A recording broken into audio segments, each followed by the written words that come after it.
Hi, this is Mark. Congratulations, you have found this amazingly awesome show. Chances are you're listening to it right now on whether it's iTunes or Stitcher Radio or some other mobile app that allows you to stream this amazingly awesome show to your ear holes. And I can't stress how awesomely amazing this show really is. But did you know that you can also catch the latest episode of this show on the Tangibound Network? That's right. Go check out tangiboundnetwork.com. You can look them up, and you can listen to it right there. It's even mobile friendly. What more could you ask for? Which means you can pull it up on your iPhone or your Android, even your Windows phone. Yeah, who has one of those? But still, point remains, you can do it. You can do it. Check it out, tangiboundnetwork.com. Listen to this show, the latest episode, every time. Check it out.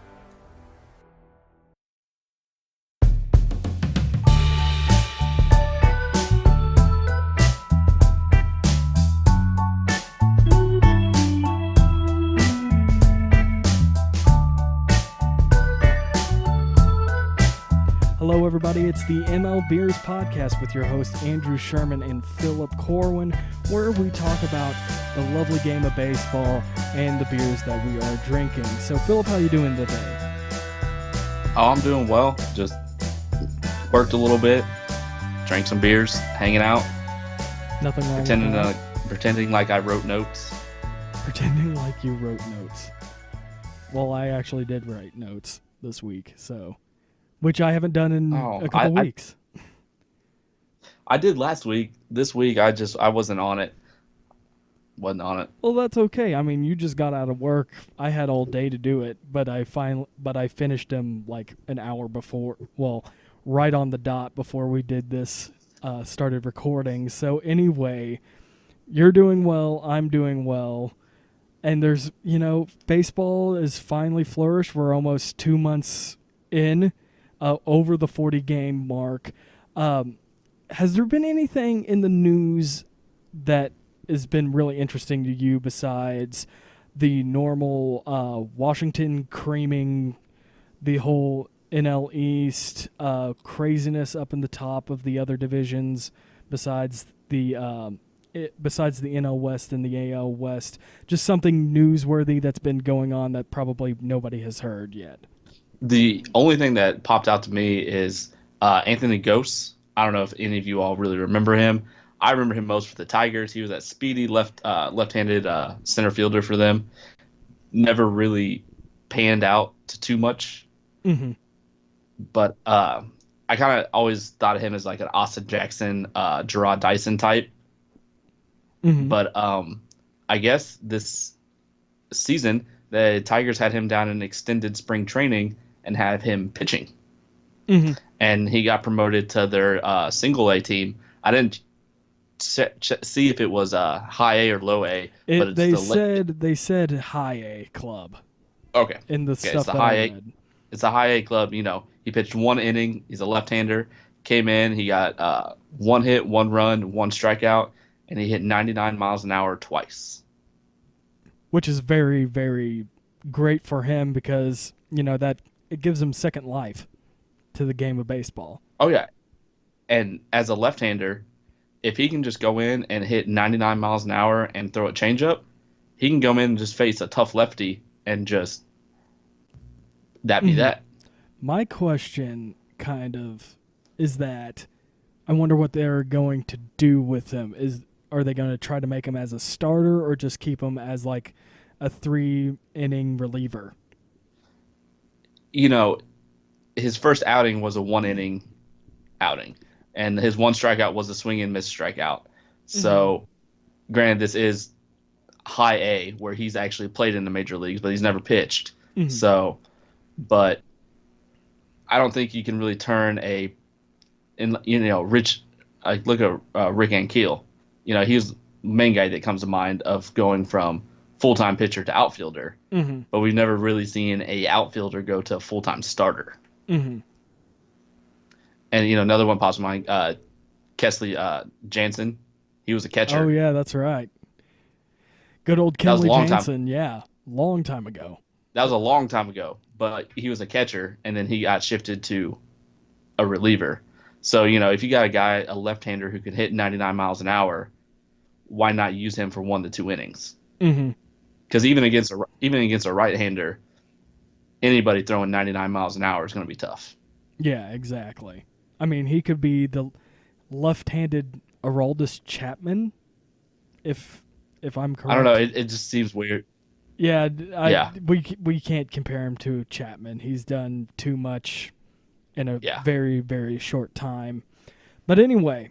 What do you got going on? So the one interesting thing this week that was newsworthy, in my opinion, that wasn't about Tim Tebow, because they're already talking about Tim Tebow and comparing him to Michael Jordan's minor league career, which... Hey, he's already hit more home runs. Nah. So my interesting thing that I found out this week in the baseball world is that the beloved first cartoon dad that we all fell in love with, Homer Simpson, will be quote-unquote inducted into the Baseball Hall of Fame during the Hall of Fame Classic weekend, which the Hall of Fame Classic is not Hall of Fame, the actual Hall of Fame weekend. The Hall of Fame Classic is a Legends type of softball game or tournament, and they're going to induct him because they're going to open a new exhibit which will be Simpsons themed, and I just think it's funny, and the reason why behind it is because this year is the 25th anniversary of the episode Homer at Bat, one of the classic episodes in Simpsons lore. For some of the people that don't know about the episode, it's pretty much mixed with The Natural and just company softball. And the reason why I say that is they see signups in the break room.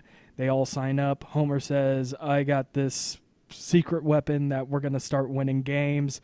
He goes into a garage. He opens up this little briefcase, has this bat that's called the Wonder Bat, which is like the Wonder Boy from The Natural, and it's done the same way as The Natural, where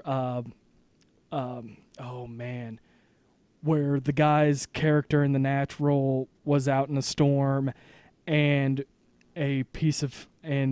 lightning hits a tree, hits a limb, the limb falls, and he takes that limb and makes it into a bat. That's pretty much what happens. But since it's Homer Simpson, you have to add the kooky antics to it, where it's like he gets locked out of his own house. While covering himself, he's holding a piece of sheet metal above his head, which makes it totally ridiculous. Then he goes underneath a tree, the tallest tree in his yard. So it's just like, this happened because of his dumb antics in a way. So anyway, they do so well. They make it to the championship game to win the pennant. But Montgomery C. Burns, the owner of the power plant, was like, all right, we need to bring in some ringers. So they got all the players from that day, from that era, all the good players, which it includes Roger Clemens, Wade Boggs, Ken Griffey Jr., Steve Sachs, Ozzie Smith, Jose Canseco, Don Mattingly, Darryl Strawberry, and Mike Scioscia. And could you say that Jose Canseco may have drank some nuclear power? Maybe afterwards, but not what happened in the show, of course. But anyway, so they get these guys, they bring them in as ringers, and the day of the game, only one player shows up, and that was Darryl Strawberry, which he took over. Which he took over Homer's spot in the lineup because he was a right fielder. Homer was a right fielder. But what was interesting is that in the episode, which kind of foretold it, was Burns said that, I hope nobody gets illness. I hope the 9 players don't get illnesses tomorrow. 3 is understandable. 7, that's just out. That's an outside chance, but 9 is just ridiculous. And 8 out of the 9 are out for the game, and I wrote down what the reasons were. So, during the episode, a hypnotist, Burns hired a hypnotist to make the team good, and it turned Roger Clemens into a chicken. Well, started acting like a chicken. Wade Boggs was knocked out unconsciously by Barney at Moe's Tavern over an argument about who was England's greatest prime minister. Ken Griffey Jr. Was out because he overdosed on nerve tonic, resulting in an extreme case of gigantism, if I'm saying that correctly. Gigantism, that's what I needed to say. Steve Sachs was arrested by Springfield police and put into jail for every unsolved murder in New York City. Ozzie Smith disappears in the Springfield mystery spot, quote unquote, which was really interesting because I guess Ozzie Smith is a real, a sightseer, because when Smithers tries to get Ozzie Smith, he was at Graceland. Anyway, Jose Canseco was too busy rescuing a woman and her possessions from a fire. Don Mattingly was kicked off the team because of his sideburns, which he didn't have any. He was talking about his mustache, and Burns wanted him to shave his mustache, but kept on saying sideburns. Which oddly enough, it actually became controversy later on in the next season, which is really funny for Don Mattingly. And last, which is kind of like the only reasonable one, is Mike Scioscia was hospitalized due to radiation poisoning from the plant. So, I mean, like, you bring up Jose Canseco getting a lot of power from the plant. So Mike Scioscia passed away from radiation poisoning. So, I mean, that's it for me in the newsworthy articles I read this week, and you said you were done with yours. So, we're going to go guns a-blazing here with the West Divisions here, the Wild West Divisions. And, Phil, you were going to go first with the AL West, correct? As we talked about. Yes. Before the recording. So I have the standings right here. Of course, Houston takes the lead from the Texas Rangers. Houston with a 30-15 record. The last 10 games, they are 6-4. They're on a one-game winning streak. And their home and road records are pretty impressive, with the home record being 15-9 and the road record being 15-6. Then in second, we have the Texas Rangers at 24-21. They are 6 games back behind the Houston Astros. And the last 10 games, they are 9-1 with, of course, the one-game winning streak, which is still weird to see. Their home record is 16-8 with a road record of abysmal 18-13. Then we have the Los Angeles Angels of Anaheim in third with a 24-23 record. They're 7 games behind the Houston Astros, 1 game back in the wild card standings, but that's a long way out. But anyways, they're 7-3 in the last 10 games. They've won 2 in a row. Their home record is 15-8, while they're kind of like the Texas Rangers on the road with a 9-15 record. Then we have my fond of Oakland Athletics with a 20-24 record, 9.5 games back from the Houston Astros. Their last 10 being 4-6. They lost yesterday's game, so they're on a 1-game losing streak. And their home record is a 14-9 with a road record of 6-15. And oddly enough, the abysmal in a way, Seattle Mariners with a 20-25 record. They're 10 games back behind the Houston Astros. The last 10 games, they are 3-7, and they actually are streaking, but a losing streak, a 3-game losing streak. Their home record being 13-9 and a road record of 7-16. What were you going to say, Phil? Looking at the Seattle Mariners record, they're 20-25. Yeah. Let's shift them over to the Central Division, where they would only be 4 games back of first place. That is a very, very an interesting take that I haven't looked at. I need to start, I guess, scouring through the standings and see where they compare. I don't want to bring up the full league standings because that's just too much. And also, you can just read power rankings, and they're pretty much the same. Yeah, but the Mariners, the fact that they're 20-25, and the Oakland Athletics are 20-24, both of those teams in the Central Division would be 4 games back of first place. Let's go A's.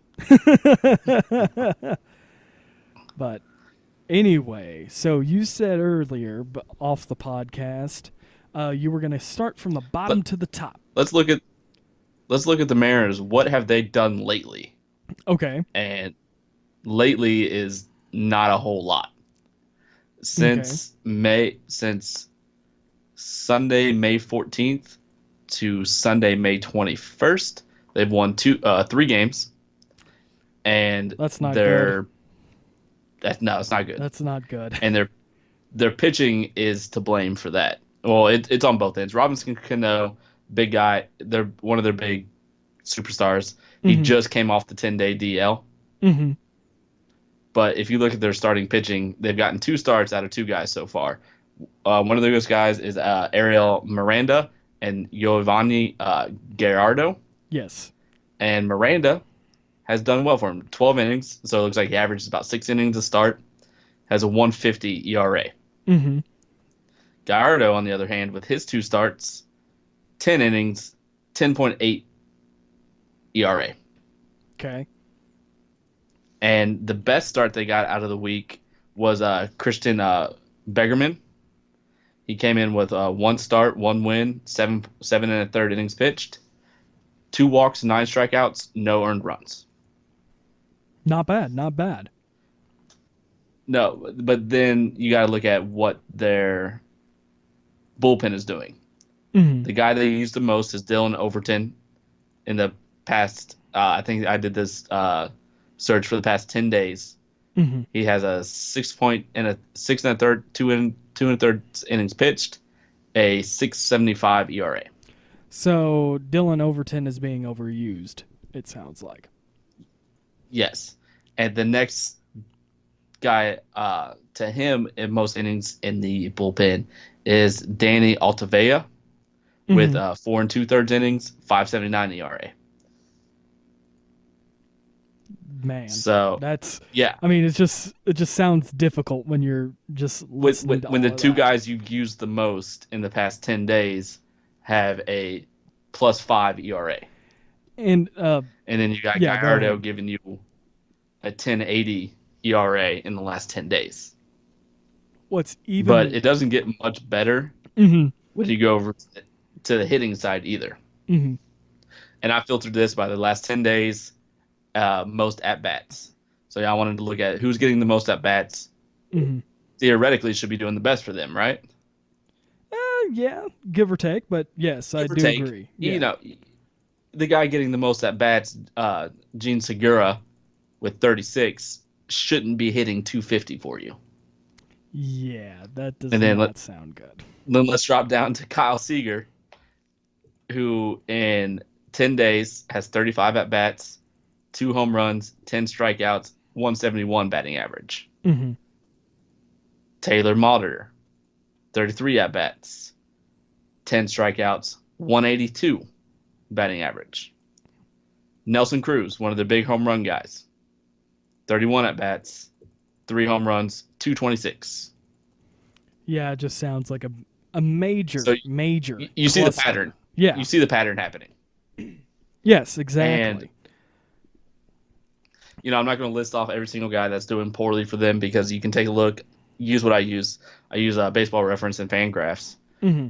But one of the interesting guys I wanted to look at a little bit more in depth, they went out and got Gerard Dyson. Mm-hmm. And, this is his chance to be that everyday starter. So in 10 days, he has 8 games, 21 at-bats. He has 2 home runs, surprisingly. I'm That threw me waiting. off. I'm waiting. The suspense is That threw me killing off. me. And he also has 3 RBIs, 3 walks, 2 strikeouts, 3 hit by pitches, Okay. Interesting. and 4 stolen bases. So I'm going to read you his slash line: batting average, on base, slugging, and OPS. Okay. One number is not like the rest. And I'm guessing it's his batting average.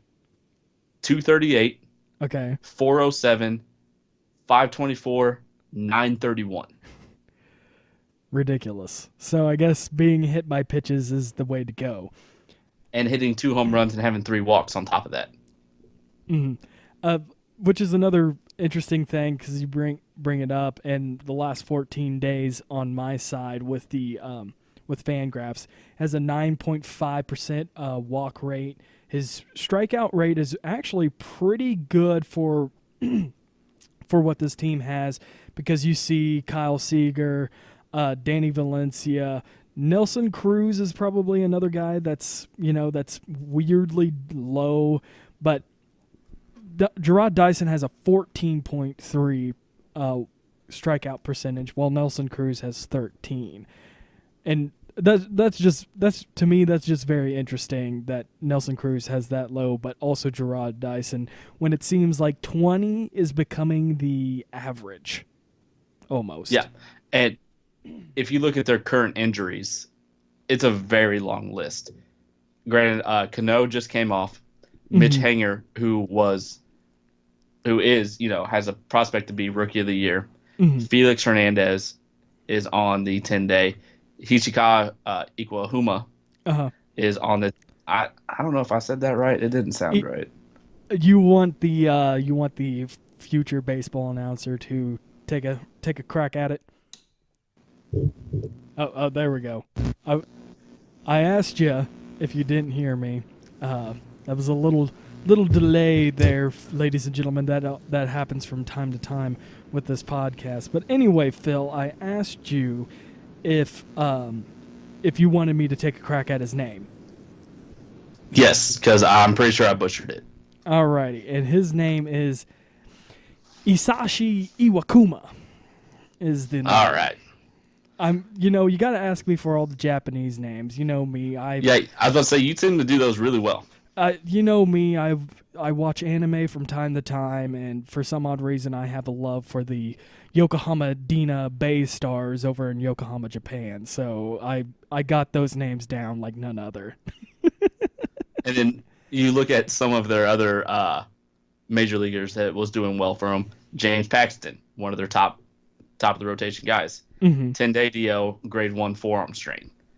And it's unclear if he's going to come back by June or not. Then you got Drew Smiley, 60-day. Danny Valencia. He's not on the 10-day yet, but he has a wrist injury. That's still not good, though. Yeah, because if you look at what Danny Valencia was doing for them with 39 games, 138 at-bats, 4 home runs, 239 batting average. But, I talked about Gene Segura earlier, how the past 10 days he's hitting 250. For the season with 143 at-bats, he's coming in at a 336, 20 RBIs, 25 strikeouts. Kyle Seager, who I think he's batting a little below 200, coming in at a 243, 4 home runs.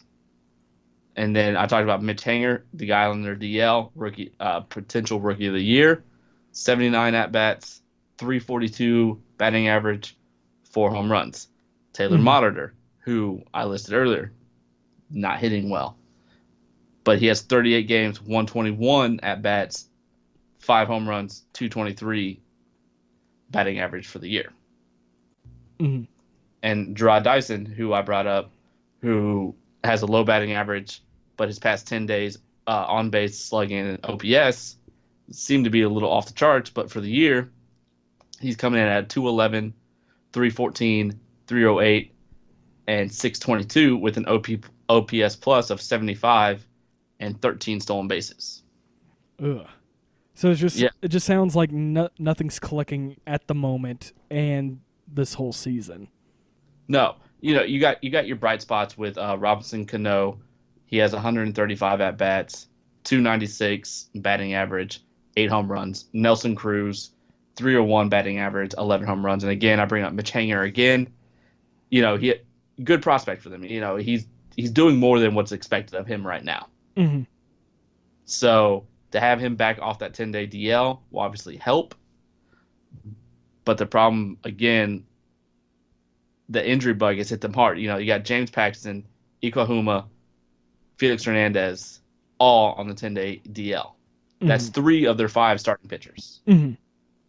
So you're leaning on a guy like Gerardo, who throughout his career has not been a guy that can have an ERA below 4.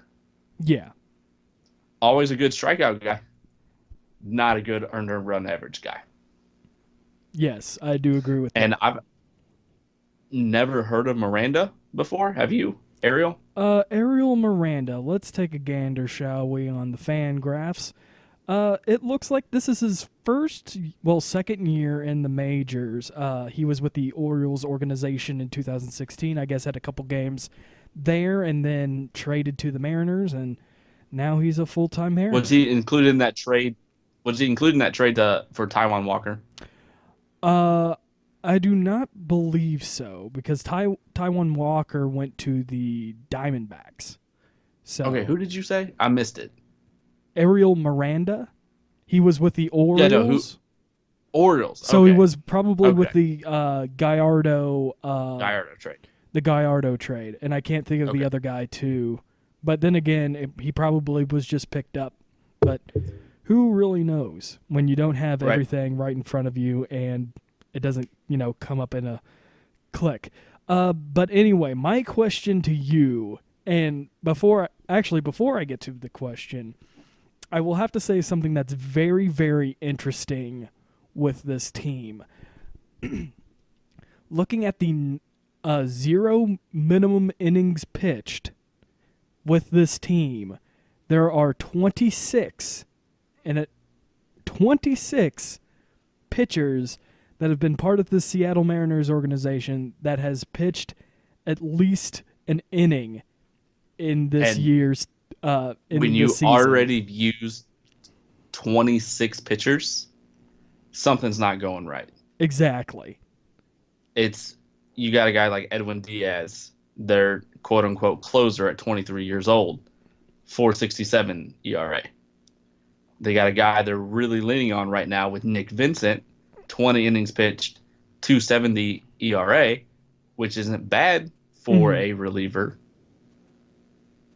But if you look at their next best guy with the most innings pitched, James Pazzo with 19, 227.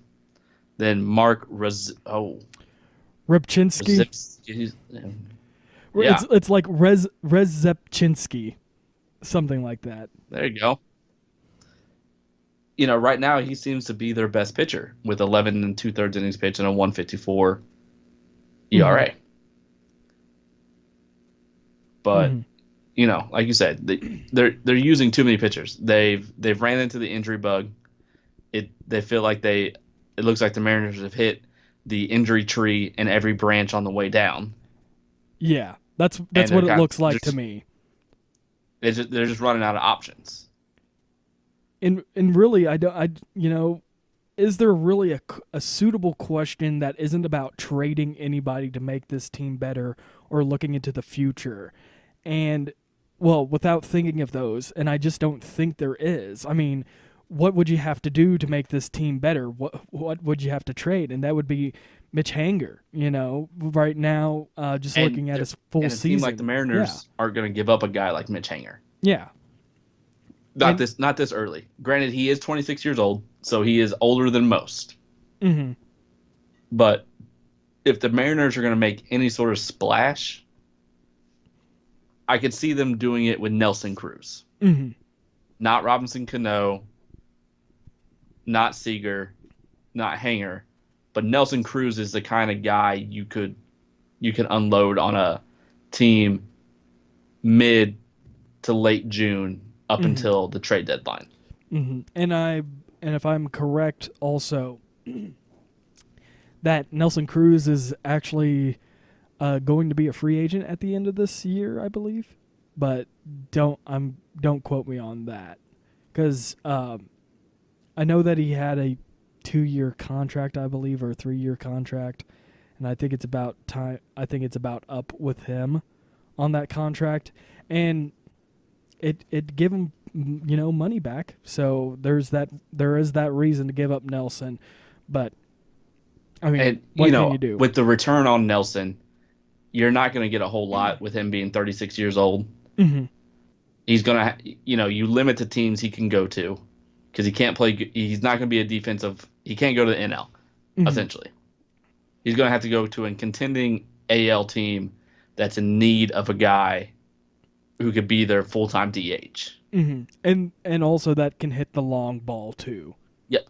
And looking at his stats for the season, 44 games, 156 at bats, 19 runs, 47 hits, 8 doubles, 11 home runs, 37 RBIs, 1 stolen base, 22 walks, 36 strikeouts. Coming in with an OPS plus of a 159 and an OPS of a 947. So he's still a good hitter. So he has the weight behind him for the Mariners to get at least something out of him. But I just don't. If you look at the teams at the top of the divisions right now, it's the Astros, the Twins, and the Yankees. The Yankees are pretty set at DH. I don't think the Twins are going to be able to compete, so that drops them down to the Indians. The Indians went out and got Edwin, and the Astros went out and made sure they got Carlos Beltran and made plethora of other moves that we will talk about later in the show. So you got to look at the second tier teams that are maybe competing for that second wild card spot. The Rangers, maybe the Twins, Orioles, or Red Sox.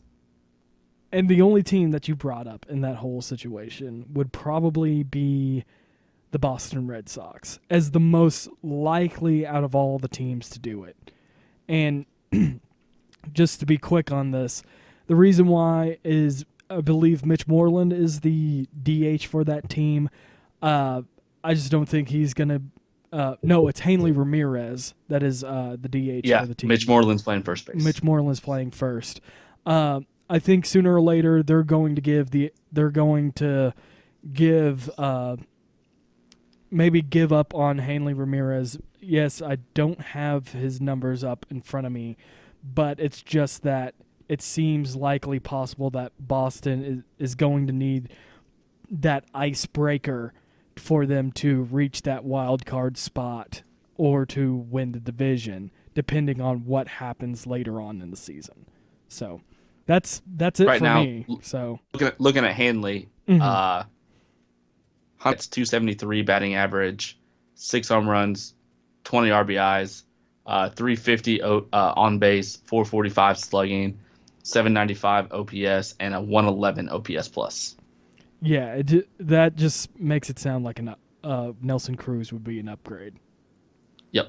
So, but besides that, you got anything else for the Mariners? No, that was pretty much it for me. Do you have anything else to say about the Mariners? No, I've talked too much about a team at the bottom of the division. Yeah, I remember when we did that on our second episode or whatever, when we started to talk about the Yankees. But guess where they are now? So yeah, so maybe we'll bring them some luck. Maybe we're just what the Mariners need. Maybe they just need a little bit of hashtag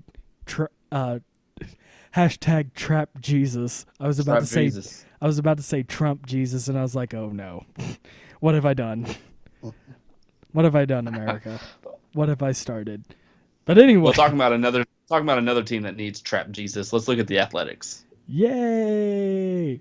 I haven't watched any Athletics baseball in a while, so don't ask me any questions about this. Well, since Sunday the 14th, they've won 4 games. So they're on a little bit of a streak. They took 3 of 4 out of Boston. Hey, that's a W. That's a feat W in its right own. there. Yeah. But let's take a look at what their pitching is doing the last 10 days.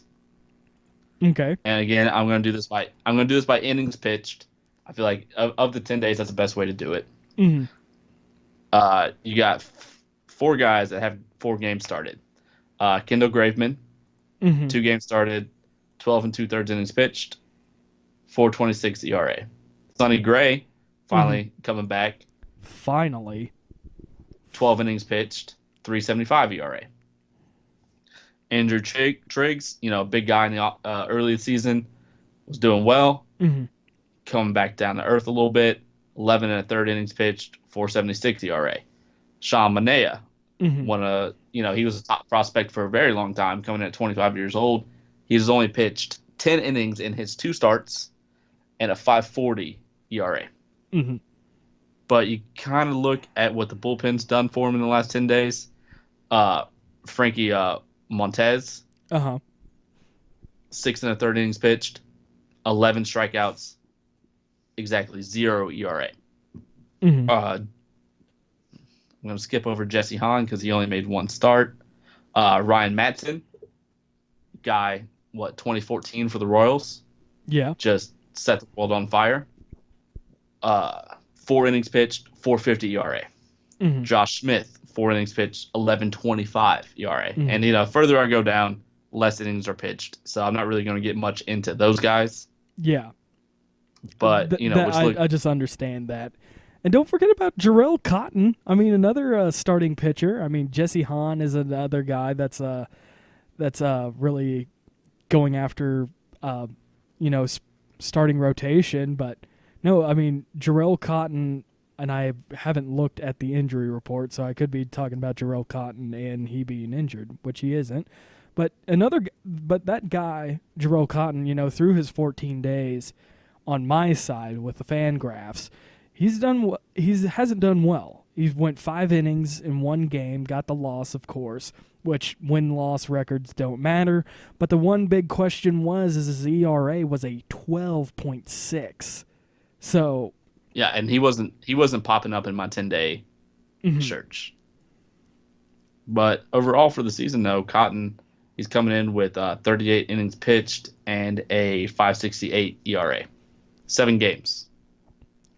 I can't be mad at him. He's a new guy. He's another guy that when we brought up Mitch Hanger, he's another guy going up for Rookie of the Year honors. So unless he starts throwing like Roger Clemens or Clayton Kershaw, it's going to be hard for him to win that Rookie of the Year award.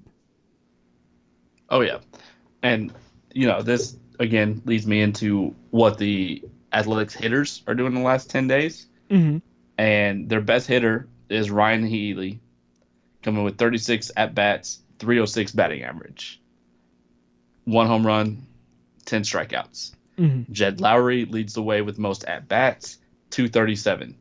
But then you got guys like Chris Davis with 3 home runs, 188 batting average. Rajai Davis, 258. Adam Rosales, 179.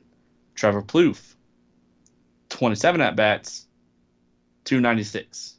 Yeah, I was about to ask you about Trevor Plouffe because he's looking good on my radar, but again, using fan graphs, I can only do 14 days instead of the 10. So, yeah, and then Matt Joyce, 240. Mark Kahena. Was that right? I think it's Canna. Canna. Okay. 348 with 23 at bats. So of the last 10 days, some of their guys aren't really hitting that well. Pitching's not really pitching that well. Kind of the Athletics MO of late. Their bullpen overall is really hurting him. Looking at Santiago Casilla with his 16 innings pitched, only 6 saves, 496. Liam Hendricks, 372. Hold on 1 second. Could you say all that again? You went robotic on me. So, and you're looking at their bullpen right now, and a guy like they're supposed to be their closer, Santiago Casilla, 36 years old, 4.96 ERA, 16 and 1/3 innings pitched. Liam Hendricks, 3.72 ERA, 19 and third innings pitched. I hit on Ryan Madsen earlier. Mm-hmm. He was not of late, not doing so hot, but overall for the season, 19 games, 2.08 ERA, 17 and third innings pitched. Frankie Montez, I brought him up earlier with his 1 win, 4.70 ERA, and 23 innings pitched. Mm-hmm. And Sonny Gray is finally coming back. He's had 4 games so far underneath his belt this season. He has a .500 record, 22 and 2/3 innings pitched, 21 hits, 13 runs, 10 earned runs. Mm-hmm. So that gives him a 3.97 ERA. So for him coming back from his injury, that looks a little promising that he's not getting blown up right away. Mm-hmm. But again, just looking at their hitting, which is looking at Trevor Plouffe, you brought him up earlier. For the season, he's only hitting 243, 6 home runs. Yonder Alonso, 271 batting average and 12 home runs, which is very good for him. Chris Davis, though, one of their guys that, again, last year was hitting a lot of home runs, 13 home runs, 218. Matt Joyce, who is getting 121 at-bats, 198 batting average. I hit on Ryan Healy. He was hitting over 300 the last 10 days. But for the season, he's only hitting 256. And Stephen Vogt is only hitting 218 with 2 home runs and 101 at-bats. And yeah, I'm just looking at this, and what's really interesting is that Yonder Alonso has really, even though in his in the season he's doing pretty much average, but I believe it was second or third week into the season, he won AL Player of the Week, which was really weird because anybody from the Athletics winning something is just a rarity. But yeah, look at the Athletics right now. There's not a whole lot of promise to them on their major league roster, and there's not a whole lot of guys to really get behind either right now because no one's hitting over 300 for them. No one has a sub-2 ERA for him right now. So, you can look at guys like Sonny Gray coming back. That's a positive note. Andrew Triggs is kind of an exciting guy to see. He has a little different delivery, 52 innings pitched, 2.77 ERA. So, they got some guys, but overall, the Athletics just aren't a real exciting team to watch right now. Yeah, and just looking at them right now with everything you said, there's really no question about it where it's like, who are they going to trade for, with who, and all that stuff. We kind of already know there's been already speculations out that Sonny Gray was going to go even before the season started. There was speculations that he might go during the trade deadline or even now, but I don't think that's going to happen anytime soon. No, anytime soon, just because he's only has 4 games underneath his belt so far in the 40 games that have been played in the season so far.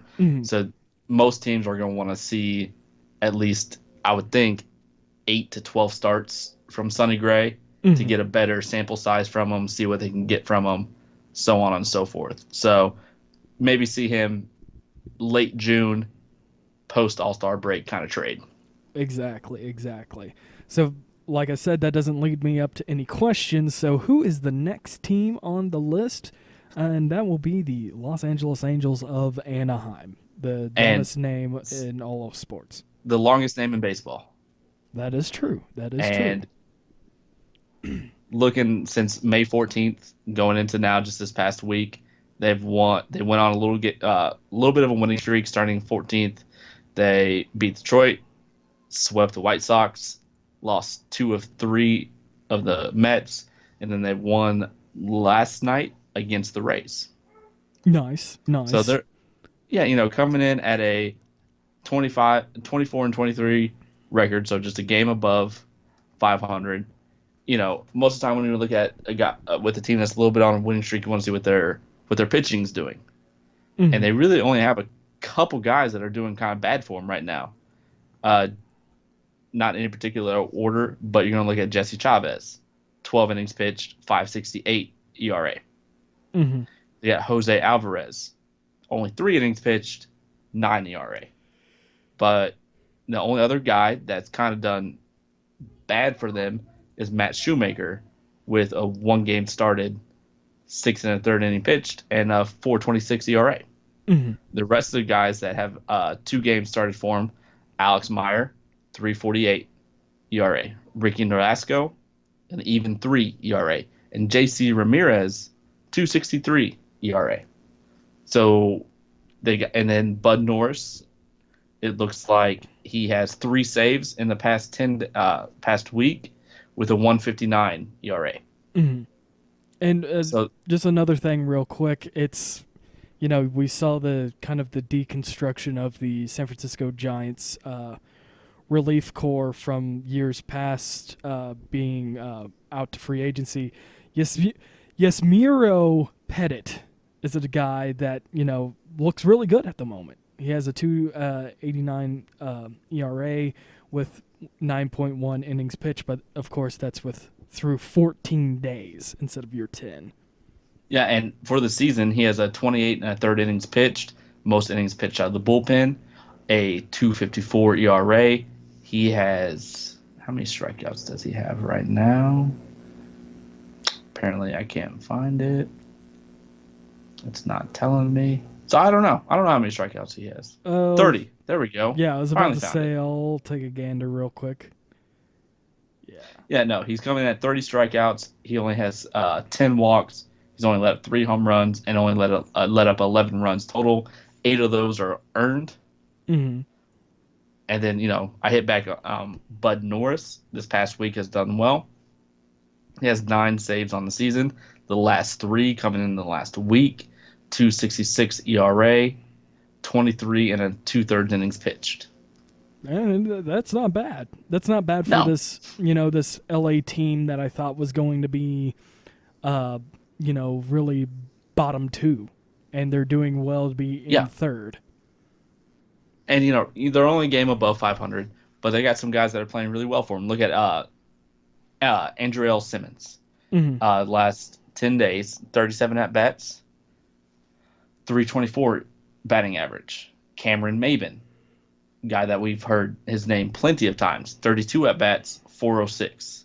Mm-hmm. But then look at Martin Maldonado, 29 at-bats, 345 batting average. Mike Trout, not even the second best hitter of the last 10 days right now. He only has 24 at-bats, 375. So, but in those last 10 days, he's hit 5 home runs, though. Mm-hmm. And I'm pretty sure wasn't he a part of the beat the streak? How many home runs did he have? I'm pretty sure he hit like a home run 3 to 5 games. He hit a home run in 5 games. 1 home run in every game for 5 games. Ugh. If I can speak, but yeah. He had a home run in each game for 5 games. I think he might have gotten to the 6th game, but I'm not sure because it's, first of all, Mike Trout. I know he's going to do well. Second of all, it's the Los Angeles Angels of Anaheim, not really a team that I'm concerned about. So no, when you talk about the Angels, of course it's fun to talk about Mike Trout. Mike Trout, arguably best player in baseball right now. Mm-hmm. So it's easy to look at him, see what he's done well. But if you like me, I like to see what. Yeah, but go ahead. I like to see what the other players are doing. Yes, that's what I was about to say. It's like, it's Mike Trout and the Los Angeles Angels, and everybody fun. knows it's that. It's fun to look Mike Trout. It is fun to watch Mike Trout just dominate the game of baseball. Mm-hmm. But then you turn around and you have a guy, Luis Valbuena. Mm-hmm. His last 23 at-bats, 10 strikeouts, and exactly 0 batting average. Put the triple zeros up. Yeah. And then look at Albert Pujols, 37 years old, no home runs in the last 10 days, but he is batting a 278. Mm-hmm. And he is, I believe, 4 or 3 home runs to hit the 600 mark. So Yeah, he's creeping up there, and he'll hit it this season. mhm. But my question to you, he's a longtime St. Louis Cardinal. Do you think this is the last season of Pujols? It will depend on how his batting average looks and how much he produces with home runs and RBIs. Well, right now for the season, he has 5 home runs, 32 RBIs, 31 strikeouts, and a 242 batting average, with a 292 on base, 364 slugging, 656 OPS, and an 82 OPS plus. So that's where it becomes the question: is he ready to go? And you said he was 37, correct? Yeah. I say he's got a couple more years. I think he needs to really. Do you think he's going to get to 40 in the league? Do you think someone will still bat him DH at 240 at a 242 average? See, the thing, and 5 home runs through 40 games? See, the thing is, there's that little thing called that nice 264.2 mil. Well, not 200. What was that contract? A nice 162. I think it was $164.2 million for a 10-year contract for Albert Pujols. And we're only halfway through it. And he got that at the age of 32. And do you think the Angels are ready to eat that up if they're going to release him? Or is any team going to give up prospects for Albert Pujols and take that? So that's the reason why he's going to stay until he's 42. Unless he is ready to retire or the Angels are ready to eat up that chunk of change. There's no way that Albert Pujols is going to leave for a while. And I wish he does, do well in all of his successes in the Angels organization from, when he was taken in 2012. But on all in all, that's what's going to happen. Albert Pujols is going to be there till he's 40 because of contract, not because of play. All right, fair enough. But again, I do hope that he does. But again, I do hope that he does well. So anyway, back to you, Phil. And looking at their injuries, one of the big guys, UNL Escobar, 10-day DL since the 15th. Garrett Richards, he's been on the 60-day DL since April 24th. Tyler Skaggs has been on the 10-day DL since May 17th. Houston Street, all it says is upper body, 10-day DL. So they got a handful of their pitchers on the DL right now. Mm-hmm. And looking at their overall lineup for the year, Martin Maldonado, 280 batting average. Mm-hmm. Danny Espinoza, second baseman, more of a defensive kind of guy, but you wish, and he really should be hitting better than 150. Mm-hmm. Simmons, I hit on this past 10 days, has been doing well, but he only has a 257. Escobar, UNL Escobar on the 10-day, he has a 272. Cameron Maben, who was hitting over 300 over the past 10 days, only has a 244. Cole Calhoun is only hitting 217. Albert Pujols, that we hit on earlier, is only hitting 242. Mm-hmm. Of course, I will give Mike Trout the best for last. 14 home runs, 34 RBIs, 9 stolen bases, 31 walks, 36 strikeouts, 343 batting average. Crazy to think that. And another interesting thing real quick is you didn't bring up his slugging percentage. Is that I just left that alone. Yeah, it's 741. Yeah, it's a lovely 741, which I've never seen in my entire life. And his OPS is a 1.205. His OPS plus is a 230. Jesus, the dude's just unreal. The dude can rake. The dude, yeah. Unless somehow the Los Angeles Angels give him the same contract as they did with Giancarlo Stanton with the Mariners, and the same contract like they did with Albert Pujols, Mike Trout's going to be gone sooner or later. But they're gonna have to fill up a storage unit worth of money and just throw it at them and be So like, please stay. it's like off of Breaking Bad. Breaking Bad. When there's just a pallet full of money and he just falls back on it and he's like, I just had to. Yeah. It's I mean, what it is. Yeah, you hit it on the nail. That's the only way you're going to keep a player like Mike Trout. Mm. Granted, he is a little bit different of a high-profile best player in league baseball. Mm-hmm. He doesn't have a really high national media presence. He's not Bryce Harper. You look at Bryce Harper, you look at Mike Trout. Mm-hmm. Two different types of personalities. I'm not saying Mike Trout is worse for it, but I'm saying there's two different types of personalities. And another reason too is you have two different teams. You have the Washington Nationals, like I said, who are competing for top the NL East, who have the very good potential to make a deep run in the playoffs this year. Not only that, but with the Washington Nationals probably going to close out their division probably in August. Because right now they're 6.5 games back in front of Atlanta, but I don't see them being stopped by anybody until they face some of the better teams like Colorado, like Arizona, and all others. And there's no way that the Braves will be able to maintain anything. Neither the Mets are too injury prone right now. Mm-hmm. The Phillies are the Phillies. Mm-hmm. The Marlins are the Marlins right now. Yeah.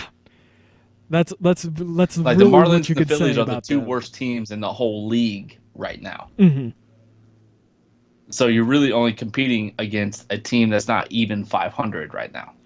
Yeah, and also just to say this real quick, it's like when you look at the American League, compare them to the National League, there's 3 teams in the National League that are under the 400 winning percentage, and there's none in the American League. That's like everybody's almost to 500 records. Almost. And the American League's always the weaker league, right? Supposedly, I mean the weaker league when it comes to team base, but strong with the stars.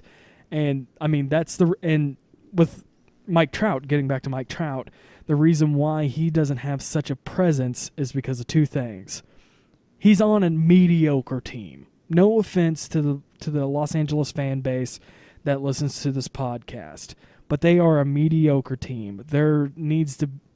They've got a lot of veterans, not a lot of talent coming through the ranks. Like I brought up in our preview, they're just looking at those 2 teams. They just don't really have.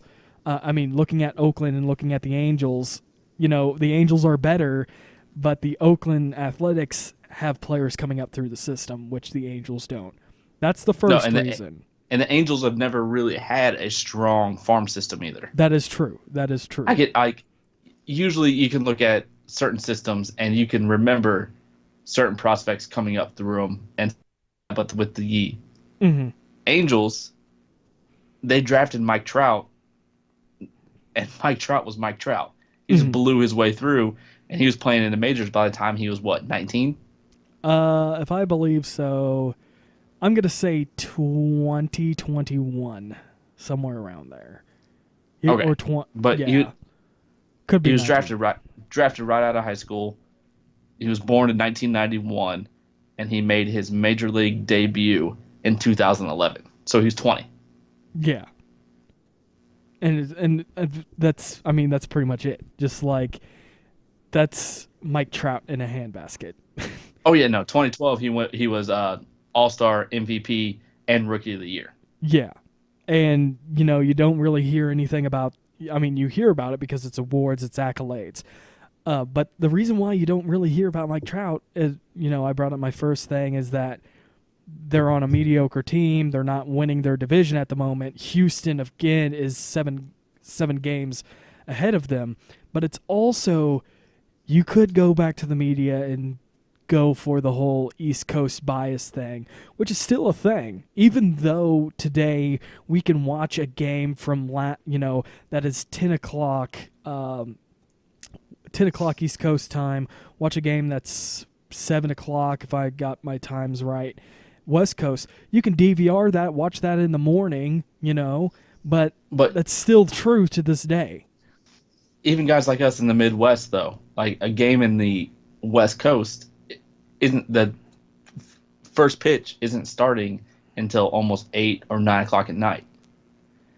Mm-hmm. And with the presence of social media, how easy is it to just hop on Twitter, hop on the At-Bat app, and just like, look, I'm going to watch this condensed game in the morning for 15 minutes before I get ready for work. Mm-hmm.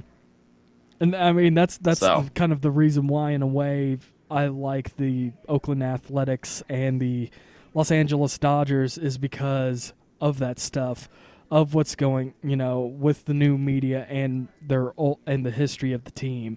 So that's the reason why I like those teams. But anyway, I don't have any questions about the Los Angeles Angels. I'm just really surprised that they are doing better than Seattle and Oakland. But I mean, what can you say about a mediocre team that probably will not give up Albert Pujols or Mike Trout, because there's no way that they can properly get a trade with those two. Okay, if you were to trade Mike Trout, a team would need to trade at least like the whole AAA team, or their I would say at 30. minimum their top 30 prospects in their system. Yeah, and somebody was talking about how I think I brought this up during the preseason stuff. Somebody was talking about how they will try to do, like the Yankees will try to do the Los Angeles Angels, and the Angels will give up. The Angels will, give up Trout for a couple of their prospects, and the prospects would have been Gary Sanchez, Aaron Judge, and Greg Bird, and all that. And I'm just like, I'm pretty sure I'm pretty sure that that's what's going to happen. And the guy was just like, no, that's not what's going to happen. They're gonna somehow trade for Trout, and they're gonna play with him. I'm like, no, they won't. They want young guys that are ready to go. And that's the difference with the Yankees, but we'll get away from that. Yeah, we're not talking about the East today. Yeah, but next team though, like I said, I don't have any questions for you unless you're done with the Los Angeles Angels. Let's talk about the Texas Rangers. Texas Rangers, and I'm going to look at their win-loss streak from because they haven't played a whole lot of games since May 14th. Mm-hmm. Had kind of a wonky schedule, so I'm going to look at them from May 11th to the 21st. Okay. Or actually, let's back up to the 9th, because they went on quite a winning streak. They won 1, 2, 3, 4, 5, 6, 7, 8, 9, 10 games. Dang. Oh, yeah, I do remember that they went on a 10-game winning streak. Yeah. They swept the Padres, swept the Athletics, swept the Philadelphia Phillies, and then took 2 of 3 from Detroit. Mm-hmm. So in those last 10 games, I'm looking at the last 10 days again. The worst pitcher for them was A.J. Griffin. 2 starts, 14.04 ERA. Mm-hmm. Yu Darvish gave them 2.25. Nick Martinez, 2 starts, 2.45. Andrew Kashner, 1 start, 2.57. Martin Perez, 1 start, 2.57. Mm-hmm. There's a guy here, Austin Bibbins Dirks. I'm going to say Dirks. Dirks. With 5 2/3 innings pitched, 1.59 ERA. Matt Bush, if you haven't looked up his story, look him up. It's very interesting. Do you know about him? I've heard rumblings, but not really. Well, essentially his story, he was I can't remember how high he was drafted by the Padres, but he was a highly touted prospect coming out of high school and college. I don't know if he went to college or not. Mm-hmm. Can't remember off the top of my head, but he had a lot of problems with substance abuse.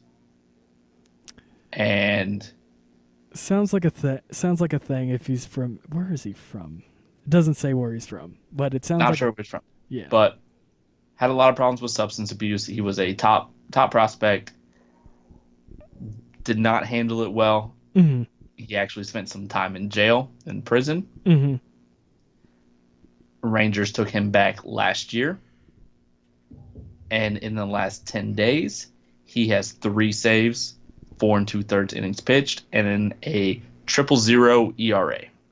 Yeah, I see that. In the last 14 days, it's pretty much the same. I was, when you brought that whole thing up about him and his story, it just kind of reminded me of the whole Josh Hamilton thing with his very abuse. similar. Yeah, so that's where I'm just like, And is that maybe the like Rangers a have a good Rangers thing? system. Maybe the Rangers have a good system for where they can help those guys, so on and so forth. Mm-hmm. But it's a good and a bad story because he did a lot of terrible things. A lot of things happened negatively. He affected a lot of families' lives negatively, but he's still playing baseball well. So he's getting a second chance. So yeah, probably the 6th one at this point. But probably. Anyway, about when you this have that team, kind of talent. Exactly. So what? So anything else about this team since we got onto the Matt Bush convo? Yes. Well, looking at their last 10 days of their hitting, you look at Elvis Andrus, 344, Delano DeShields coming in at a 448, Nomar Mazara coming in at a 407, Jonathan Lucroy, 333, Mike Napoli, 304. And then you look at the guys that you expect to produce for them. Joey Gallo, 0.087 batting average. Rogner Odor, 161 batting average. And we hear so much about Odor and Gallo, but we kind of forget how young they are. They're only 23 years old. And typically, most major leaguers aren't getting called up until they're 22 to 23 years old anyways. But these type of prospects have just been around for so long, you expect them to produce more. Then you look at guys like Sin-Soo Choo, 250 batting average. Then another guy that's been in their system for a long time, Ryan Rua, 27. He has 15 at-bats, 6 games, 467 batting average. Carlos Gomez, granted he's only played 2 games, 7 at-bats, 571. So maybe, obviously, it looks like they're phasing out Carlos Gomez because for the season, he is coming in at a... Oh, he's on 10-day DL. That makes even more sense. Been on the DL since May 15th. There you go. But for the season, before he went on DL, 246 batting average. Joey Gallo is hitting 184. Rugner Odor is only hitting 199. I hit on Mike Napoli, who was doing well these past 10 days. He's only hitting 188. Delano DeShields is hitting 290. Nomar Mazara is only hitting 265.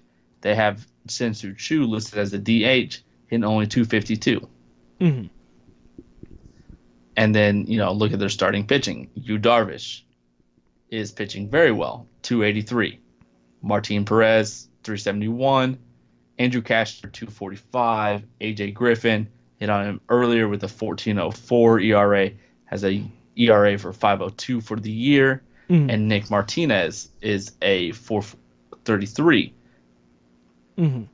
Notable name missing out of that is Cole Hamels. He's on the 10-day DL. He has 5 starts this year with a 3.03 ERA. So just looking at the Rangers, they're coming in at a 24-21 record. And obviously, yeah, go ahead. That is good enough to be competing in the Central Division and the East Division at this point right now for the AL. But overall, if you look at their hitting, they're really not doing that well. They got a couple of guys that are hitting very well for them, hitting above average.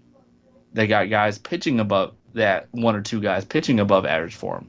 Hit on Yu Darvish. I hit on Matt Bush, who for the year has 5 saves, 16 and a third innings pitch, and a 110 ERA. And I was just looking at all the stuff real quick, through roster resource, through Fangraphs. I think another thing too is you have to kind of give praise to Nick Martinez because he's coming in. He's coming in for Cole Hamels. Hamels, even though he's been on the 10-day DL right now, he's been kind of out for quite a while. If I can get this up real quick without doing anything wrong. Yeah, he's been out since almost a month, but he's on the 10-day DL. And he's and the one thing about it is that Nick Martinez has come in to this rotation and has done well. He's already pitched more innings than Hamels this season. Mm-hmm. And I mean, that's a good thing. That's what you want from your backup guys. You're theoretical, your sixth guy. Yeah, and that's a good thing. I mean, hell, I think sometimes earlier in the season you want to go 6-man, but that's just my opinion. We can do away with starting pitchers altogether. Lead off with Matt Bush for 1 to 2 innings, and then pass the ball over to Yu Darvish. But that's some OOTP logic. That's some out of the park baseball logic. Or just overall logic, if you think about it. Mm-hmm.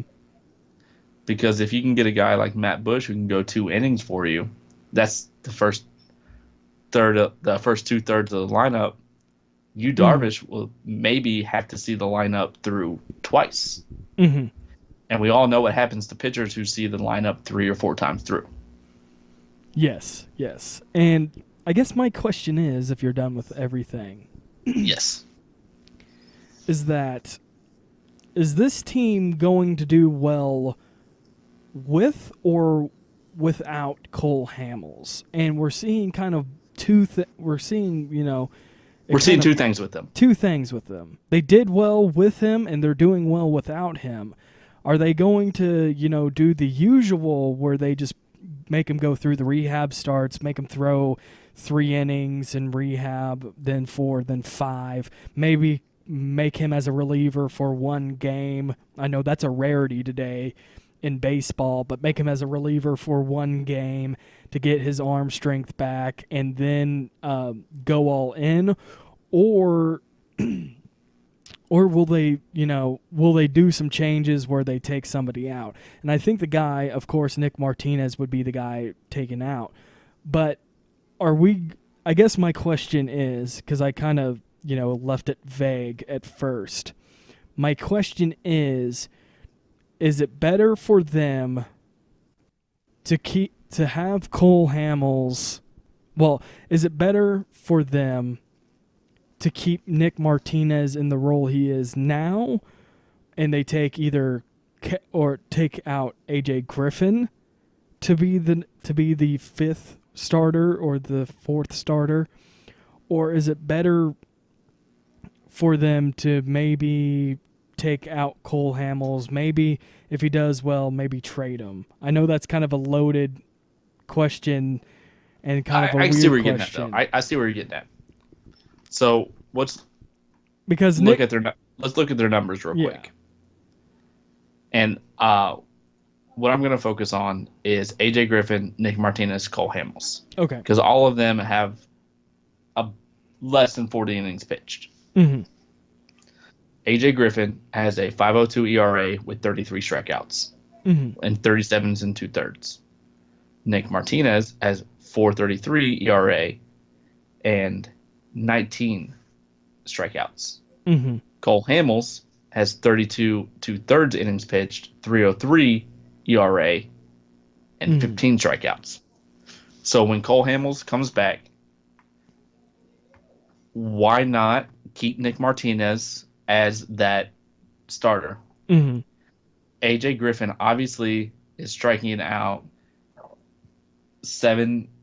pretty much 8 batters per 9 innings. Mm-hmm. Yes. And take a page maybe out of a book like the Royals, what they did with Danny Duffy, a guy that always had good strikeout numbers, but shift him back to the bullpen. I'm not saying full-on middle relief, but maybe a little bit better high leverage situations, somewhere where they need to get a strikeout or something like that, a guy that has that kind of stuff and let him succeed in that role and see if Nick Martinez can carry it for the rest of the season. And if he's not, plug AJ Griffin right back in there. And with that roster move, you can looking about getting rid of guys like Jeremy Jeffries, who with 17 innings pitched, 5.29 ERA, only 8 strikeouts. They got Tony Barnetta, 5.06 ERA, 16 innings pitched, and only 12 strikeouts. So that's how I would look at it. Okay, it's just a question that I wanted to know in a way, because I know Cole Hamels is a really good trade value. I know Yu Darvish is another guy that talks about trade values. But of course, we'll talk about that when it comes down to. We'll talk about that when it's June, if there's anything about Yu Darvish. And I'm, speaking of now, I'll probably start up my questions for our next shows pretty soon. But anyway, do you have anything else about the Texas Rangers? No, I really don't. Alrighty, so now to the division leader, a team that is up by 6 games, the Houston Astros. So tell me about the Astros. The big news coming out of them, Dallas Keuchel going on a 10-day deal with a pinched nerve in his neck. I know how that is. Slept wrong in the bed. That's how it is. That's how it is these days. But looking at their last 10 days, seeing what they did as a team overall, for some reason my web browser decided to go to Windows 10 update. I don't need it. Ooh, that's a dangerous path, my good friend.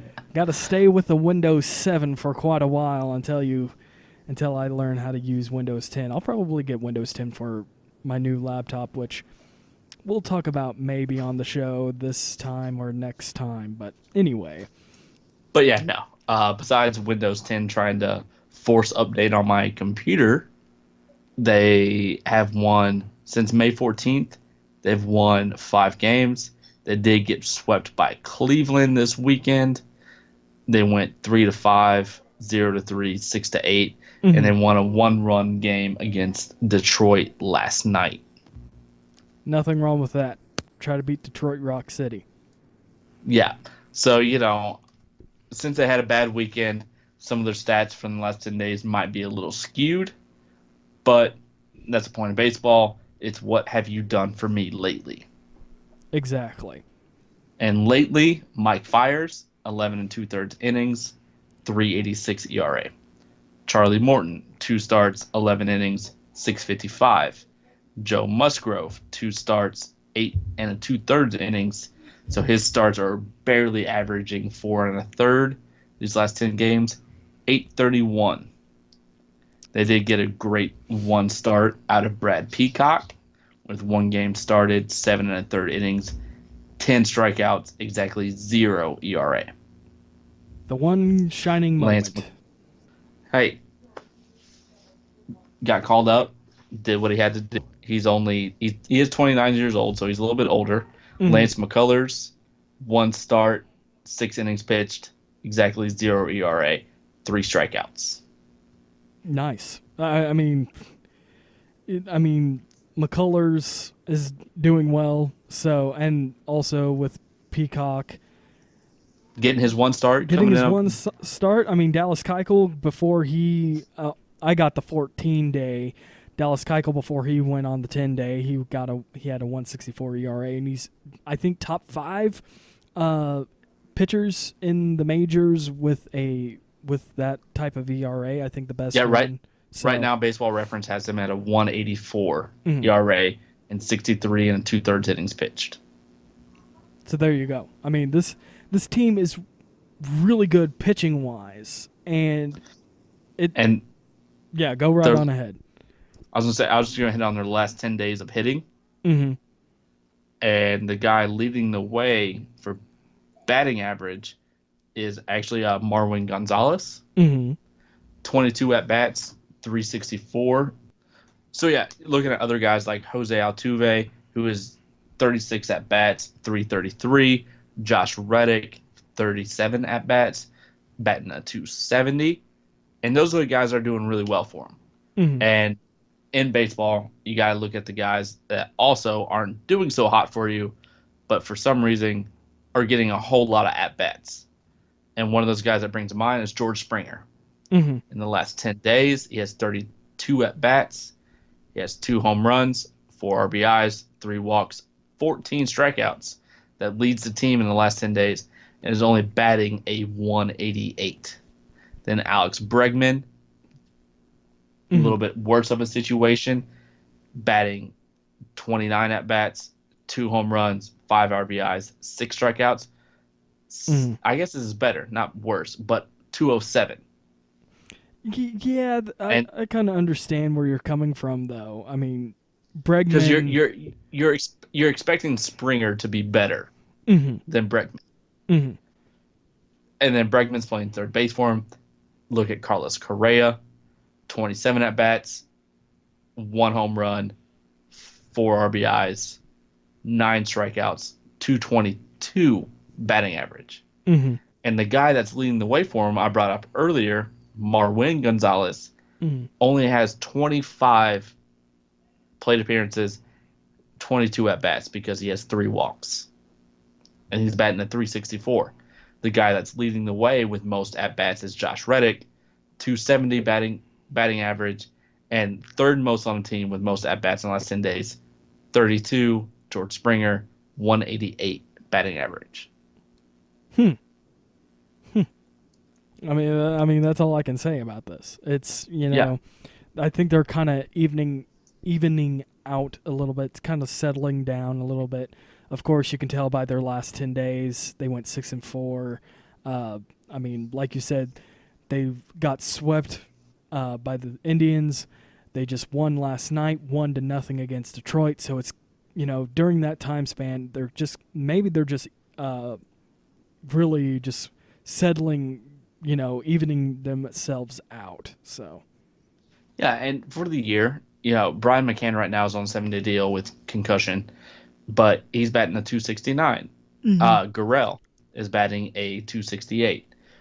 Altuve is batting a 305. I hit on Correa the last 10 days, not hitting so well, but he's hitting a 276. But he has 6 home runs, 24 RBIs, and 20 walks. Alex Bregman, I hit on him. He's hitting a 255. Aoki is just he's not panning out to be the right, or I guess they have him out in left field right now. Is hitting a 250. George Springer, playing very good defense, but is only batting a 241. Josh Reddick is batting a 286. Carlos Beltran, a veteran they went out to secure to kind of help the young guys like Springer, Correa, is only batting a 247. And they don't even have Marwin Gonzalez in their starting lineup. Yeah. And he's, for the years, batting a 290 with 100 at-bats. And also, just looking at it real quick, I think he's the guy that actually leads their team in RBIs with 26. Yes, 26 with 26 RBIs. Then McCann second with 25. Correa and Springer with 24 make them, tie for third.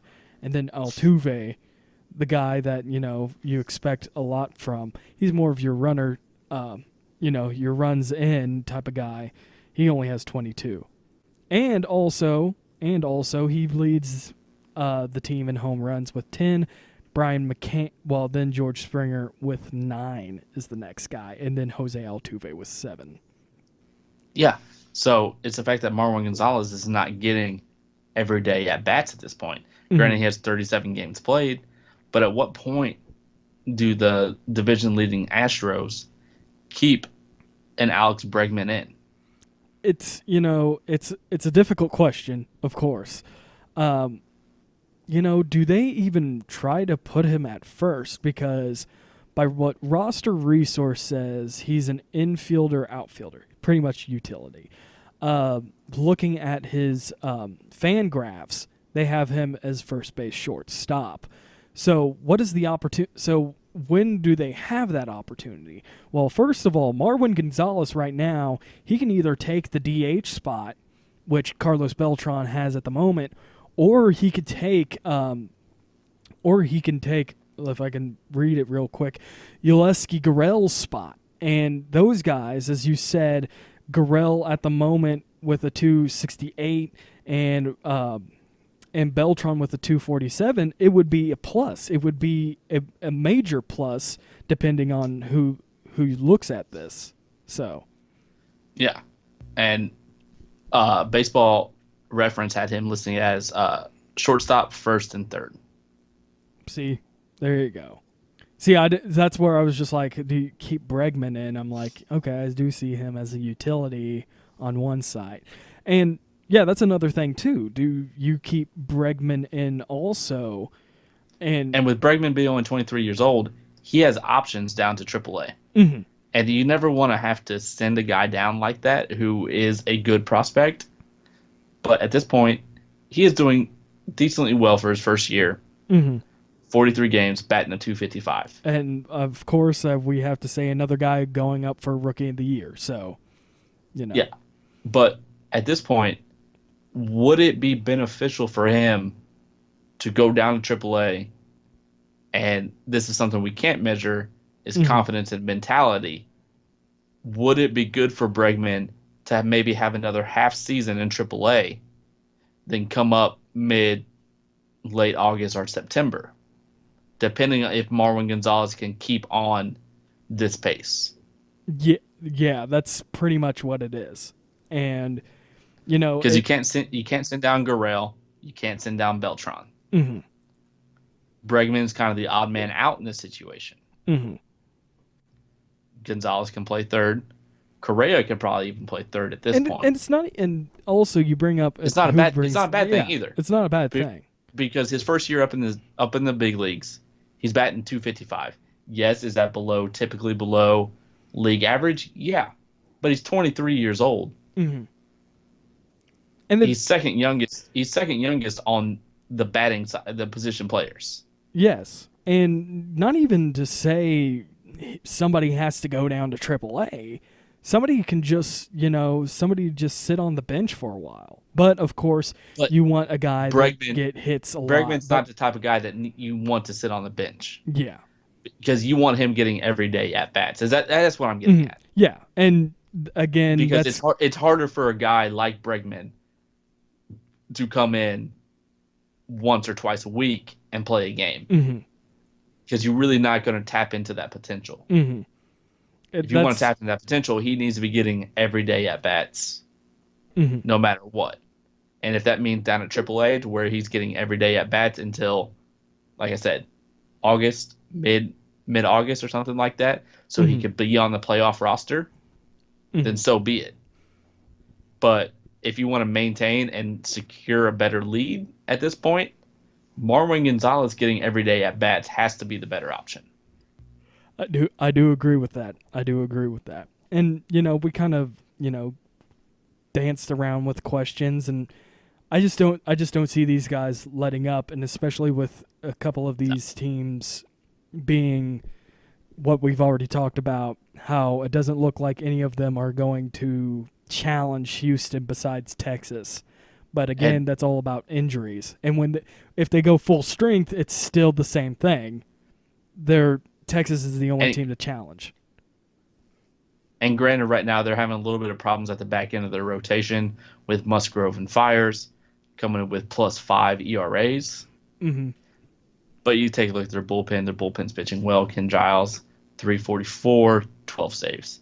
Mm-hmm. Chris Stevaniski, 267, 2 saves. Will Harris, 241 ERA, 1 save. Miguel Feliz, 208, 17 and a third innings pitched. 24 strikeouts. Chris Stevaniski is just lighting the world on fire out of the bullpen with 46 strikeouts. So, no, this team's not letting up. They got a couple options on the bench with Marwin Gonzalez of what they could do to maybe push their league lead up a little further. But the team's dominant at this point. And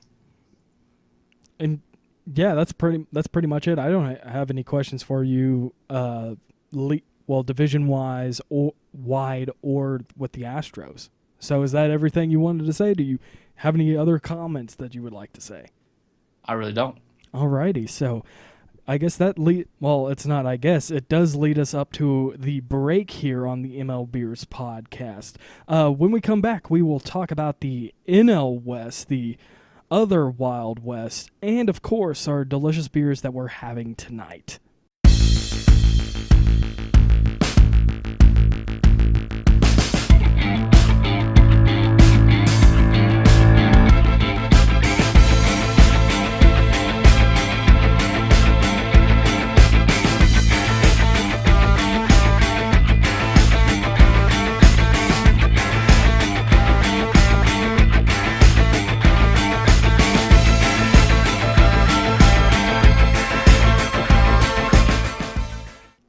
Hello, everybody. This is Andrew Sherman, and we're back for the second half of the MLBeers podcast with, of course, your hosts, me, Andrew Sherman, and Phillip Corwin. Of course, it's our time to talk about the beers that we're having today. So, Phillip, what beer are you having? Well, it's a regular on the show. It feels Logboat Snapper IPA. Mm-hmm. You know, they still haven't offered me a contract. I don't know what else more I can do to prove to them, but maybe we need to start emailing them our shows.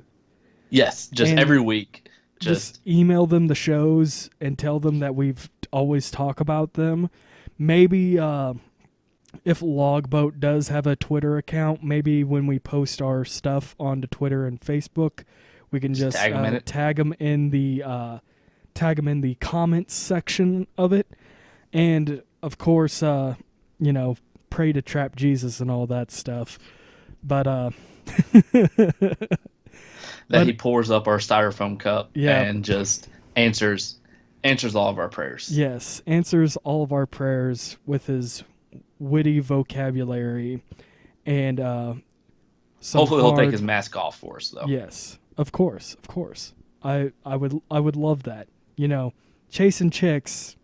Never chasing B words, you know. But anyway, what were you going to say? I know you were almost sounded like you were about to start to say something now. Well, Future has Molly and Percocets. Trap Jesus got apostles. Yeah, true. That is true. And if I went to church more than twice, I could name the apostles, but I can't. Well, all I know from the apostles is John. I think Judas was an apostle. Wait. John, Paul, George, and Ringo? Close. Maybe that is part of Trap Jesus' apostles, is the Beatles. The Beatles. The Beatles. And then, of course, we would have to have Tupac and Biggie as part of the apostles. You know what? Let's write this down for next week when we, have the free-flowing show, when we have our beer show, of course. We talk about beers here and there, but, the end of the month, we like to bring a couple guests on, and enjoy some beers and talk about beers and what's been going on with the game of baseball, if they like anything, and if they like any beers that they try. But anyway, if you're done... go ahead. Up here in, a little bit northern Missouri, a couple hours away from you, the sun finally decided to come out tonight. So aren't you drinking a beer that is Flemish for sun? Yes, which is what I like to call Zon, which is a Belgian-style wit beer from Boulevard Brewing Company, which is is it their summer or spring seasonal? At this point, it's their spring seasonal, but it's only a Midwestern release. Gotcha. But for some odd reason, Boulevard likes to tell me through parentheses on the back of their bottles that I'm pronouncing the name wrong, as it is pronounced as Zone. Yes, Zone. And for some odd reason, I don't like it, because, of course, I'm going to think of zone plays in basketball, which I'm not here to talk about basketball. I'm here to talk about baseball. And a funny thing from Bleacher Report, the game of zones. But anyways, it's a delicious wit beer, very light. The coriander really comes off of it. You say that, real quick, you've said to me that it's not really a traditional wit beer. It's more Americanized. Could you explain that to the listeners, Phil? And not saying it's not traditional. It is and it isn't. It's lighter than most. It comes in at like 4.2%, which most wit beers do. Mm-hmm. But when you think of a traditional German or like Belgian style wit, yes, you're wanting, like, for me, I'm wanting more of a heavier yeast, I guess. Mm-hmm. Not so light. I'm not talking about, when I say light, I'm not asking for lower ABV, but what I want when I say heavier is that really dense haze. Okay. Essentially. Yeah. Very unfiltered. Mm-hmm. Very heavy on your stomach, where you only want to drink one or two before you feel like it's just like bloated in your stomach situation. Mm-hmm. Yeah, and great explanation on light and heavy, because sometimes, we talk about we talk about certain beers that are heavy or lighter. Sometimes it's not all about the AVBs. No, it's not. It's about the ingredients that go into it. Yes, and you can say that stouts are heavy, but that's with the ingredients into it. And just to save grace and make it easier on some people, Budweiser, that is very light tasting. So there's that degree of difference.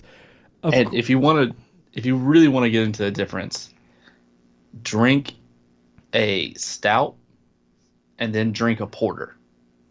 That's another good one. Because they're going to pour almost the same color. Mm-hmm. The porter is going to pour a little bit more of that, like, very roasted golden hue head, mm-hmm. rather than the stout. Mm-hmm. But overall, it's going to have more or less the same color. Yeah. Drink those back to back and tell me which one is lighter. That is what we're getting at. For me, and probably it's a tell for all the listeners out there that are not craft enthusiasts, but I'd say the porter is very lighter than the stout. It is, and it typically you're going to get a little bit more of the roasted coffee, chocolate mm-hmm. notes, a little bit more bitterness from mm-hmm. the porter, as from the stout. You're still going to get those same kind of flavors, but it's not going to be so bitter and dry. Mm-hmm. I mean, and also for me, I get a more smokiness from these stouts than porters, but that's just me. So anyway, that is the quick beer segment. I want to say sponsored by Logboat Brewing Company, but we don't get that nice opportunity and or the monetary value from that. So anyways, gunslinging on the other side now, we are going to talk about the NL West. Of course, yours truly is going to start that conversation. So anyway, starting from the bottom to the top, like Drake said, what Trap Jesus would use as one of his proverbs or whatever. His gospel. Started from the bottom, now we're here. Yeah, exactly. So, we got to start from the bottom to the top. But, of course, we got to talk about who leads the standings here. We got Colorado, the Rockies out of nowhere. Me thinking that they would get third in the standings are 29-17. They've won their 6-4 out of their last 10. They've on a 2-game winning streak, if you want to say it's a streak. Their home record is 13-10, and their road record is 16-7, which is very, very interesting because usually they would do better at home. They have the second most wins in the league too, Mm-hmm. one behind the Astros right now. Exactly. And then we have the Arizona Diamondbacks, a team that you said that would be third in your projected standings. Well, I had them at fourth. They're 27-19, 2 games back from the Colorado Rockies. They are 7-3 in the last 10 of their games. They are 19-8 at home and 8-11 on the road. Then, of course, our champion that we thought they were going to win the West, even though it is a bit early, we're finally dwindling down to the second month of the season. The Los Angeles Dodgers are 26-19. They're 2.5 games back from the Colorado Rockies. They are 6-4 in their last 10. Their home record is 16-7. Their road record is 10-12. And then really the team that surprised us, the San Francisco Giants, being fourth in the standings. They're 20-26, 9 games back from the Rockies. They have won 8 out of the last 10 games. Their home record is 11-10, and their road record's 9-16. And then, of course, the bad. I'm trying to be nice here about the San Diego Padres being last in the division. We already knew that was going to happen. Hey, at least they have more wins than the Phillies and Marlins. That is true. That is true. So I guess I got to give them a leg up on that. But anyway, the San Diego's Padres, 13 games back from the Colorado Rockies. They are 16-30 with a 3-7 record in their last 10 games. They are 9-14 at home and 7-16 on the road. So anyway, to the Rockies we talk about. Their injuries at the moment, they have outfielder Travis Janikowski on the DL. And I will say all the DL injuries are going to be on the 10-day DL unless noted that they are on the 60. Anyway, Travis Janikowski, outfielder for them, Trevor Cahill, Colin Ray, Jared Weaver, and Carter Capps.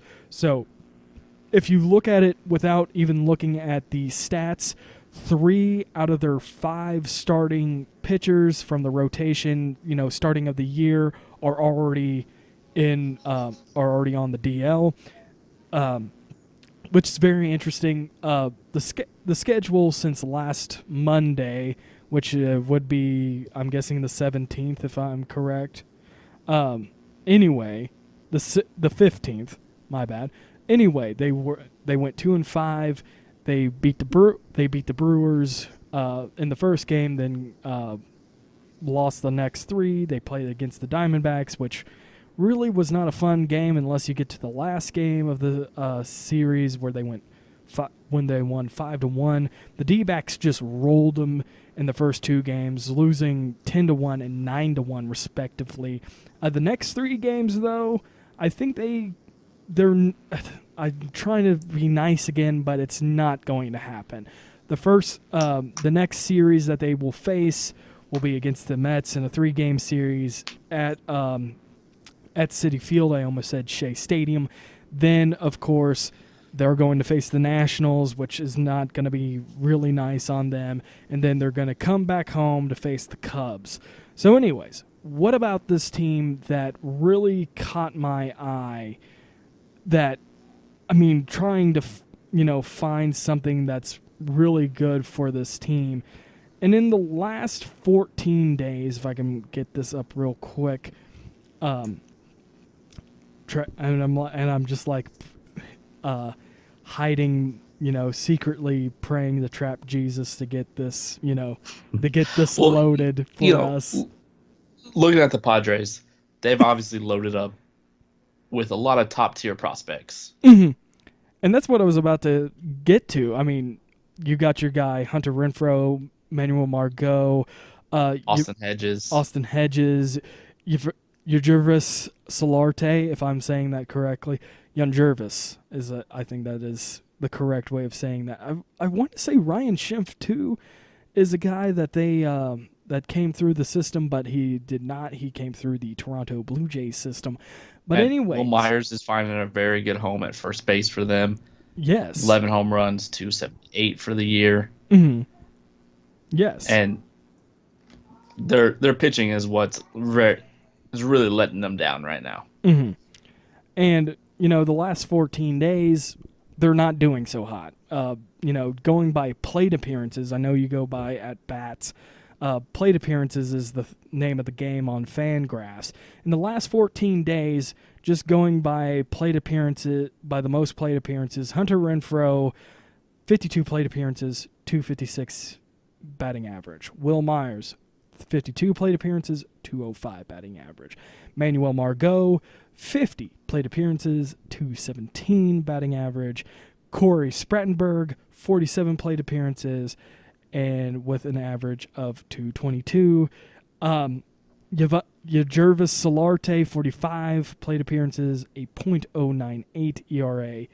And Austin Hedges, 42 plate appearances, 282 ERA.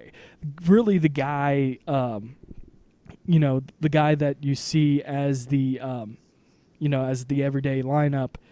That's the only guy that's doing well, but that's still, under 300. You want a guy that can produce really a lot.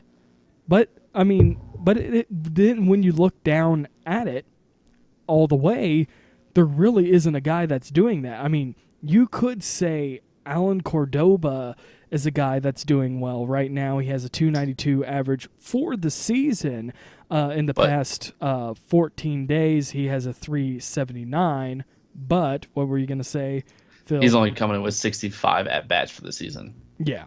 It's not really that much, and I'm pretty sure I need to get my roster resource up real quick.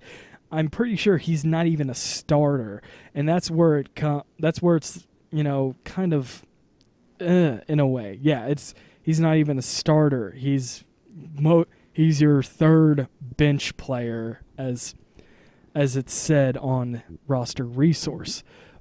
But what I bring up the batting. What about the pitching? It's you could literally say the same thing again.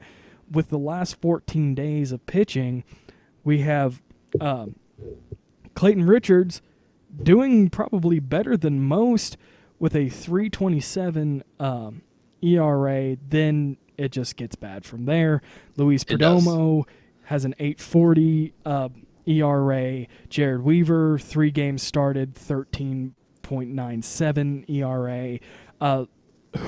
Julius Chachin, yeah, he's doing better with a 2.70 ERA, but I just read on tonight, some of the updates on the games, and in the first inning against the Mets, he already gave up 7 runs. So, yeah. And Jared Cozart and Trevor Cahill. Trevor Cahill is, like I said, is a guy that's part of the injury bug. He has a 4.50 ERA, and Jared Cozart has a 1.80 ERA. But let's just, you can't just say they are just having a bad time during that stretch, that 14-day stretch. And, Clayton Richards, a guy that has the 10 starts, has the most starts at the moment, a 4.31 ERA. Julius Chachin, if I'm saying that correctly, has a 4.61 ERA. Jared Weaver, a 7.44 ERA. Trevor Cahill, before he went on the DL, has a 3.27 ERA. And Luis Perdomo with a 5.79 ERA. And then you can add Jared Cozart if you want, but he has a 2.70 ERA. But then again, when you look at his numbers, he has 3 games started with 13 in a third inning. It's not only that. His K per 9 is a 4.73. His walks per 9 are a 4.73. So he's not really making that much of an effort. Trevor Cahill's probably the best guy to look at through all of this. He has a 11.10 K per 9 and a 3.7 walks per 9. But what is this team really lacking when it comes to playing? And I think it's just getting players when it comes to this season. and looking at their players, if I can actually think correctly and speak correctly, it is because their rotation is full of older guys that are past their primes. The position player spots is half of guys that have already passed their prime, but already have guys that are young guys that just came out of the system and really really are trying to do a lot for something that can't be done. I mean, if you look at If you look at Carson Kelly, he would be there right now with the St. Louis Cardinals. He would be right there now if, somehow Yadier Molina is taking a dive, taking a hit and can't be in there. And these guys don't have that opportunity to stay back to learn from, veterans, and it really, really kills the organization, and it just seems like nothing is going to go right for them. So, I mean, Phillip, I know I went on a long rant with that, but do you have anything to say about that? What you hit on with the Padres is more than true. You brought up their aging rotation. Then you got guys like Hunter Renfroe, Austin Hedges, Manuel Margot. They're top prospects. They're ready to go, but they need a good rotation behind them so they can have their growing pains. And exactly, they're going through the growing pains, and they have a terrible rotation. So it's just a recipe to have a bad baseball team right now. And I guess, do you have any questions about them? It sounds like you don't. No, they're where they're where they should be, and where I thought they would be. Alrighty, so if you don't have anything else to say, and I don't have anything else to say, I think we knew it was going to be a long, long season for the Padres fans. So the next team up is the San Francisco Giants. Like I said before, they are 20-26. They went 8-2 in their last 10. Injuries right now, third baseman Connor Gillespie is injured on the 10-day. Aaron Hill is injured. Jared Parker is injured, but he's on the 60-day DL. Hunter Pence is injured. Madison Bumgarner, he's on the 60-day, but everybody knows that and that whole stupid thing. And then Will Smith is a guy that I just wanted to say real quick. He's on the 60-day, but he has ended his season because he will be having Tommy John surgery. But you say he got jiggy with it? I guess. Yeah, and I was about to say it wasn't that Will Smith that got injured. But anyway, but the lighter notes of these two is that Connor Gillespie and Aaron Hill at the moment are having rehab starts. So, of course, that's a good thing for them to come back. Even though they don't really need it right now at this moment. I mean, like I said, they're 8-2. But looking at their schedule since last Monday, they are 5-2. They beat the Dodgers twice. They beat them 8-4 and 2-1. They lost the last game to them 1-6 or 6-1, however you want to take it. Then they played against the Cardinals, and since I'm a Cardinals fan, I got to watch the extent of this, of the series, really got to look at them. And the one thing about this team is that they really didn't give up. They really didn't give up, but also the Cardinals had a really bad rotation. And during that series, they won 6-5, and then they won 3-1. And then in the final game, they lost 3-8. Then yesterday they played against the Cubs, which they won 6-4. So the next games, there will be three 3 games against the Cubs away, which will end that series. Then 3 games at home against the Braves, and then they'll play 3 games against the Nationals. So what about this team that, really caught my attention? So, you really have to look at the last 14 days with this team. And instead of starting with the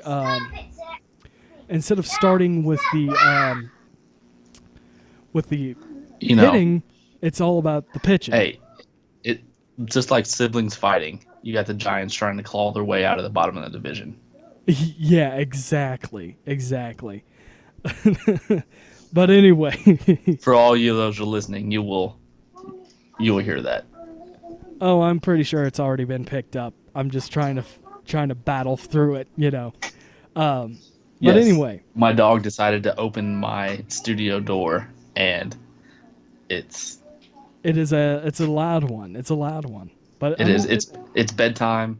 Nobody's happy about it. So, of course. Anyway, like you said, like the Giants are trying to be siblings fighting out of the basement pretty much. Jeff Samardzija in the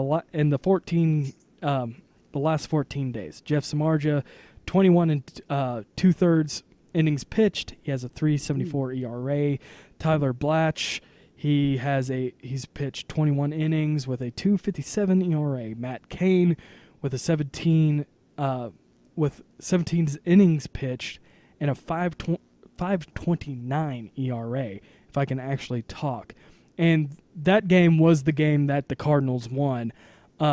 Johnny Cueto went 14 innings, has a 4.50 ERA, and Matt Moore, the last guy in the rotation, going 13 and 1/3 inning with a 2.03 ERA. And I will say that Jeff Samardzija and Matt Moore were the 2 guys to face against the Cardinals, and Jeff Samardzija did real well. He went, if I remember, 8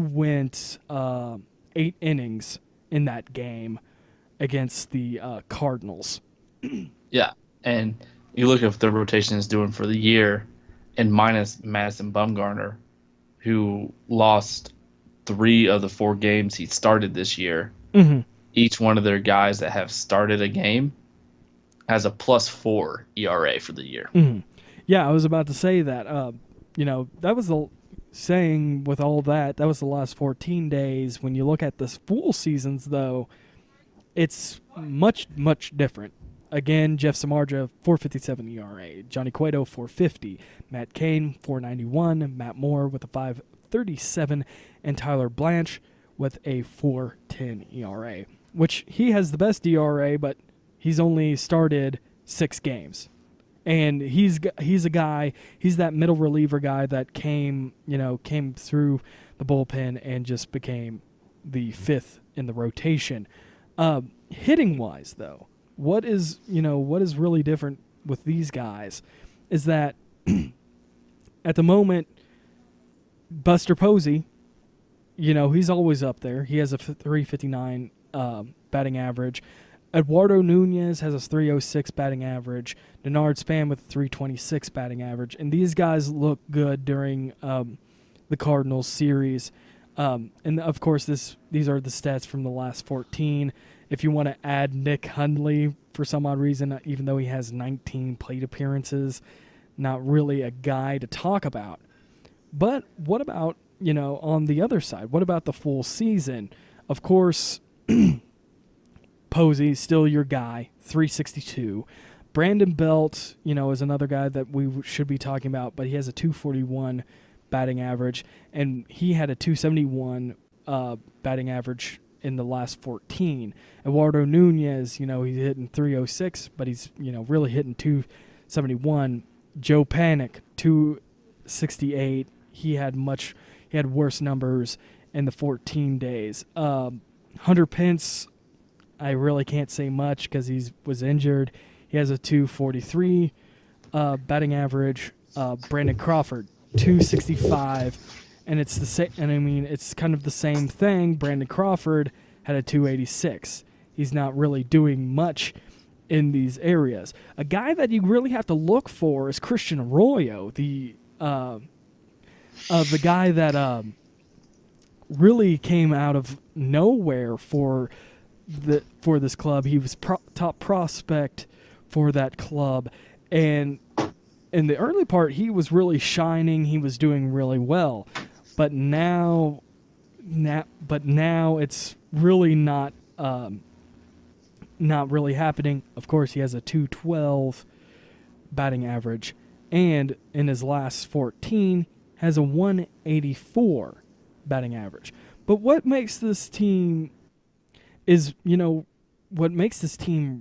different than the Padres is that they got the rotation. Like I said, Phil, Jeff Samardzija during the 14 day he had a 3.74 ERA, but looking at it through the full season has a 4.57. Just with 71 strikeouts. With 71 strikeouts, his K per 9 at the moment is a 10.48, while his walks per 9 is a 1.48. So he's tenfold with a strikeouts to walk ratio, and it's almost the same thing when you look at the top. Look at the starting rotation. You have Johnny Cueto with an 8 Ks per 9 with a 2 walks per 9. Matt Moore with 6 strikeouts per 9 to 4 walks per 9. Matt Moore with 7 to 3. Tyler Blanche, I can't say much. He has 3 Ks per 9 to 2 walks per 9. But with Ty Blanche coming in like that though, and pitching to a 3 games started and a 4.10 ERA with 41 innings pitched, if he's not blowing guys away, at least he is getting outs. Mm-hmm. That's another thing too, and actually, because at the beginning of the season, you don't think of Ty Blanche coming in and giving you starts for Madison Bumgarner, because Bumgarner thought it'd be a good idea to take a dirt bike out on a joyride. Exactly, and I believe that's still a contract stipulation, but that's just me. Yeah, but for these Giants though, coming in at second to the bottom of the division, do you see them getting any better? I'm gonna say no, and even with Madison Bumgarner, and they're an average team with a couple good superstars. Yes, and you know what? I'm gonna throw out something that we haven't talked in a while, but based on left on base percentage, your favorite pitching stat. Yes. Jeff Samardzija throughout the season. Well, yes, let's get the throughout the season, not the last 14 days. Throughout the season, Jeff Samardzija, 63%. Johnny Cueto, 68%. Matt Cain is the only guy that you would consider having a quality left on base percentage with a 70%. Matt Moore, 67%. Ty Blanche, 65.3%, and before Madison Bumgarner went on the DL, he had a 77.2%. So are you telling me is that their 5 rotation guys right now can't keep guys from scoring? Yeah, pretty much. And looking back at it, you look at the Dodgers game, it went 8-4, 2-1, 1-6. The game that they lost, they gave up 6. They gave up 4 when they won. They given up a lot. You can go back to the Cardinals game and talk about how they won 6-5, but they gave up 5 runs. The only good game that they had was that 3-1 game, but of course, that game, I could say a lot about the Cardinals, but that game went into extras. In the loss against the Cardinals, they gave up 8 runs, and against the Cubs, they gave up 4. I'm not saying that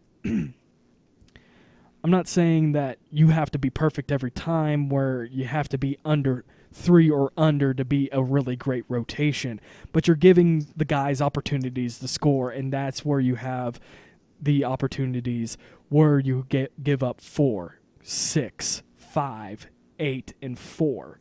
But also, what's been helping them is 2 out of the 3 teams that they faced, their rotations aren't that great. And the Cardinals' rotation is, average at best at the moment. They have a lot of guys that had a lot of things going on, with their bodies, either Tommy John surgery or mechanic problems.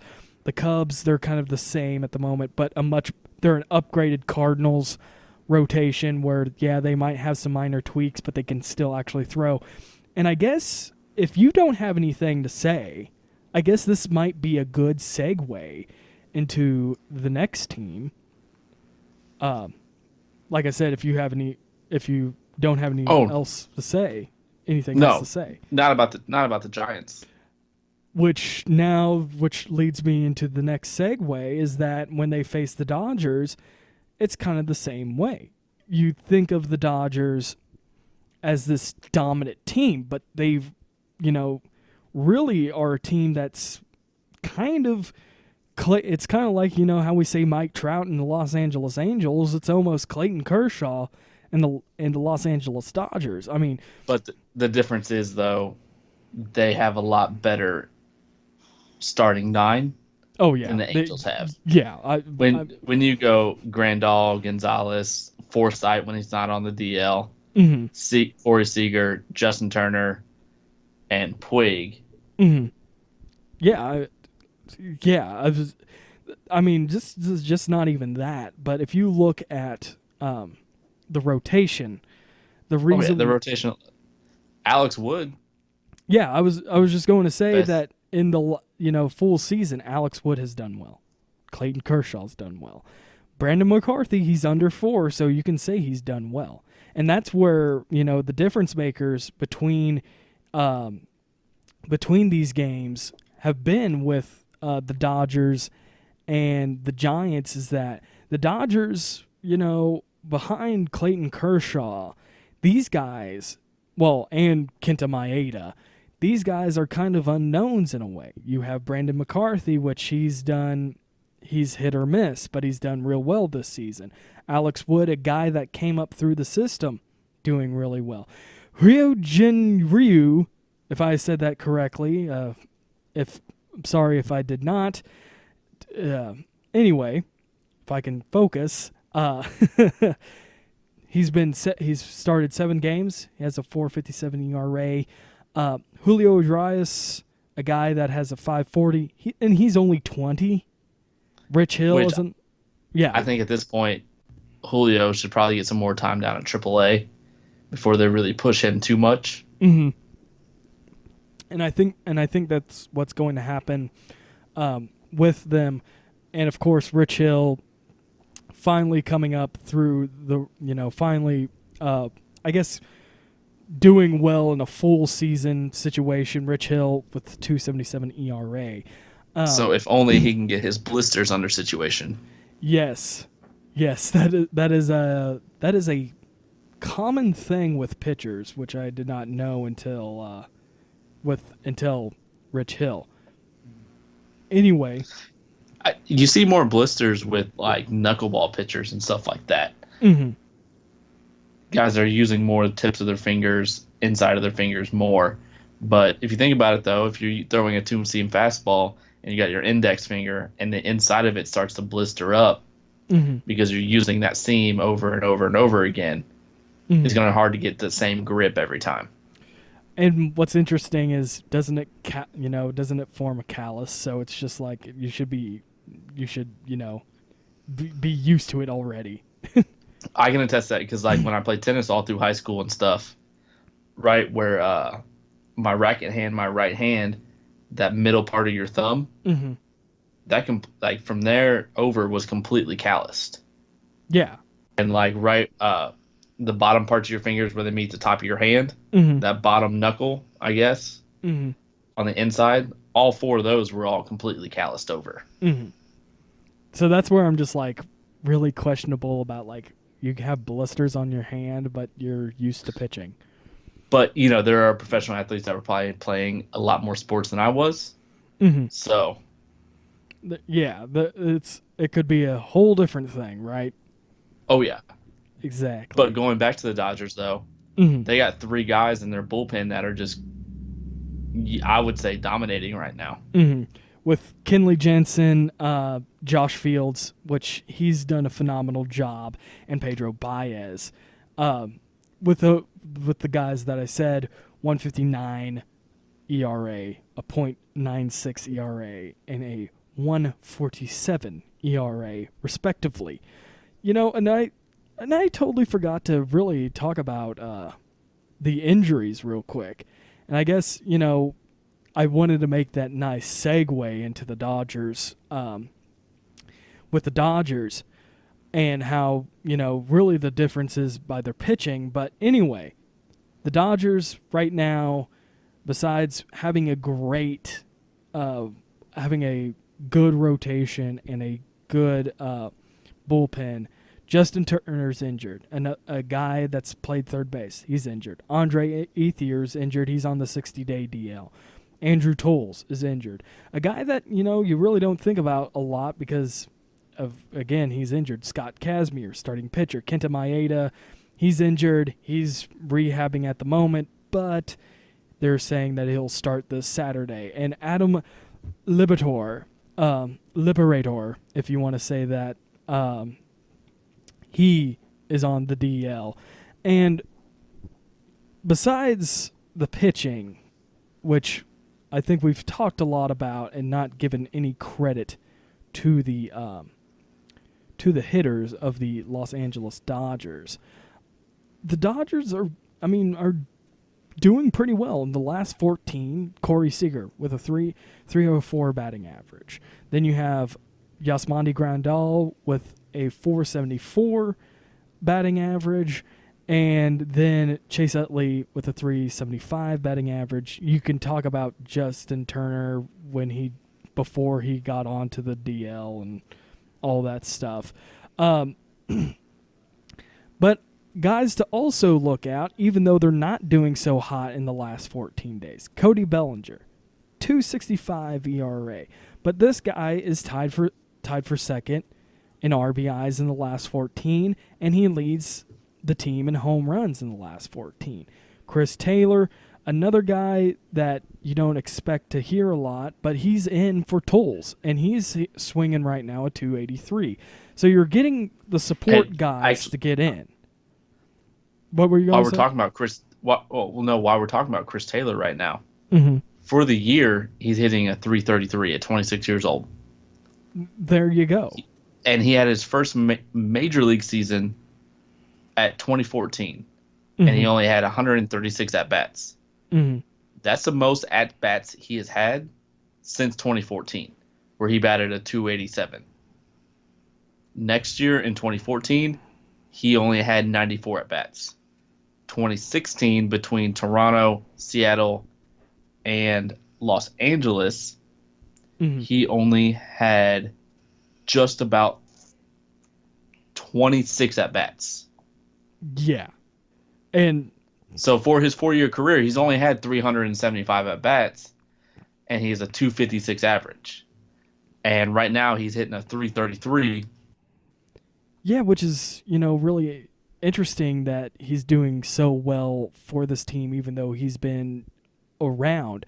And, another guy to really look at that's kind of hidden in the seams, even though he gets more plate appearances, is that Jock Peterson, he's supposed to be really good, but right now he's hitting a 206 batting average for the season. Yeah, abysmal 206. And what's even worse is that he's hitting 159 in the last 14. So it's even worse for him. And again, another guy that we should really watch is Cody Bellinger. Like I said, he was hitting 265 in the last 14, but 295 during this, during the full season. But I guess another guy that we should look at, but he's been very injury prone, is Logan Forsythe, and his 54 plate appearances. And only in 14 games. In 14 This is the guy games. they went out and got from the Rays. Yes, that, gave up another really good prospect, pitching prospect, for a guy that, that did really well. Before he was injured, he was hitting 295. So I can't blame him, but right now he's too injury prone. But when you not even played half the games this season right now, you're not really contributing to the team. Yeah, exactly. And right now, looking at the lineup, if everything will load properly, there it goes.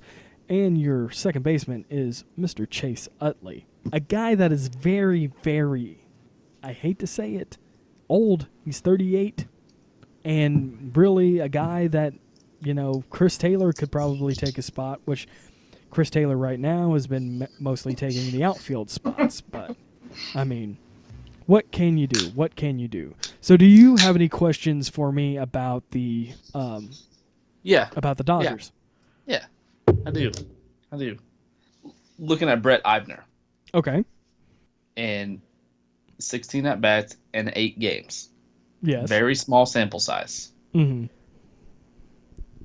home runs, 6 RBIs, 7 strikeouts, 313 batting average, 389 on base, 688 slugging, a 1.076 OPS, and a 181 OPS plus. Okay. He can play left, right, maybe center. At what point do you see him getting more at bats? All right. If we have to break this down, it's going to be about injuries. And right now, if I go back to my little notes here real quick, two of the 5 I would give or take are already injured. Andre Ethier and Andrew Toles. But that gives up, really one spot because Ethier wasn't starting.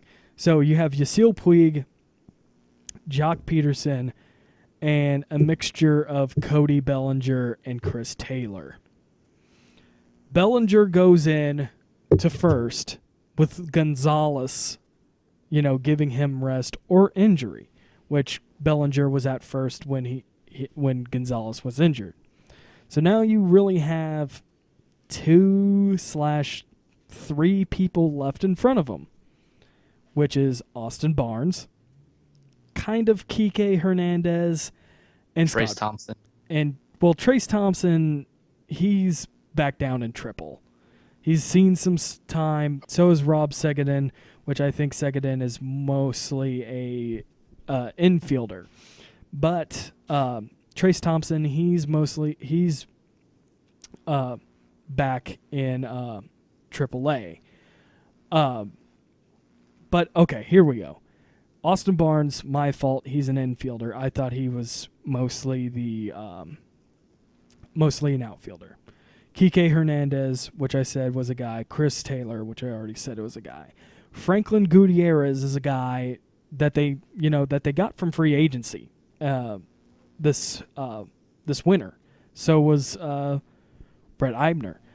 I think what would have to happen for Eibner to get in is a mixture of injuries and a mixture of doing well in those games, and I think he's done so far.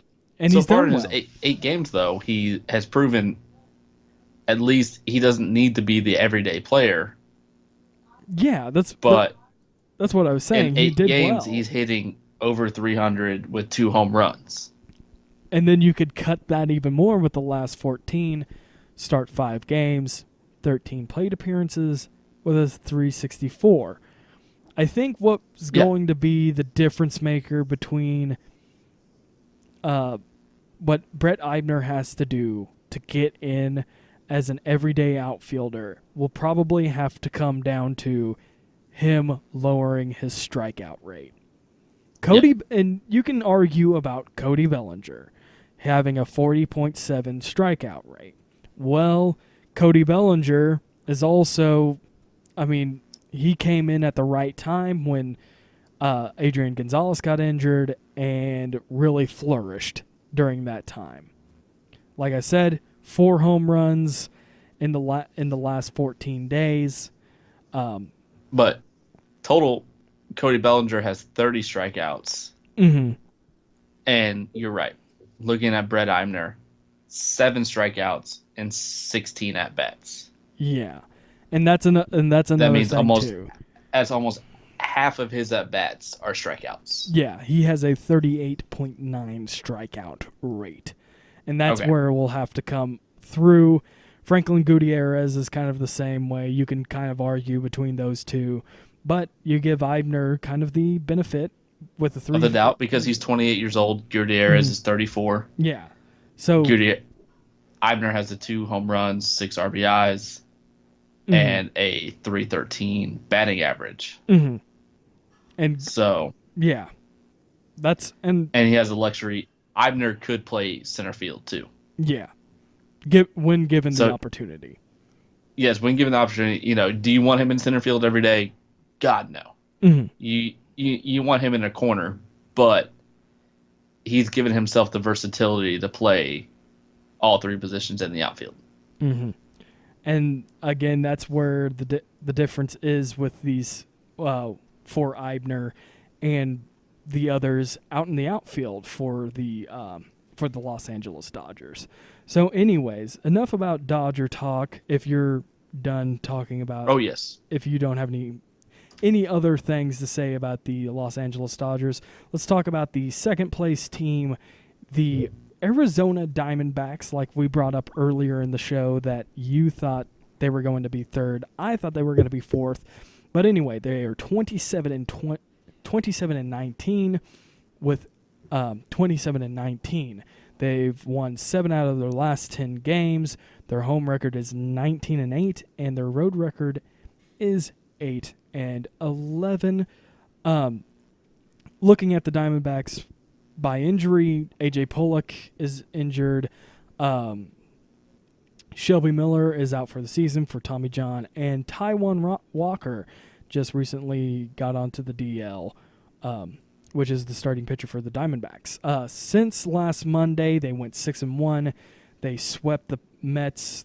They swept the Mets in 3 games. They beat the hell out of the Padres in the first 2, lost the second game, and they won against the White Sox last night. So, about this team, though, this team is very, very good hitting-wise and very good pitching-wise. Everything is working together. And the reason why I say that is looking at the pitching side, looking at the last few games, the last 14, Zach Greinke, his ERA is a 2.31. Zach Godley is a 2.18. Robbie Ray, pretty much the second highest ERA on the team. He has a 4.86. Taijuan Walker, before he got injured, had a ERA of 2.25, and Patrick Corbin with a pure 6 ERA. But then once you look over onto the other side, does it really change up? No, it actually looks better. Zach Greinke with a 2.82, Taijuan Walker with a 3.64. Yeah, some of them fluctuate higher, but they're not ridiculous like a 4+. Besides Patrick Corbin, Robbie Ray with a 3.91, Patrick Corbin with a 4.38, and Zach Godley with a 2.45.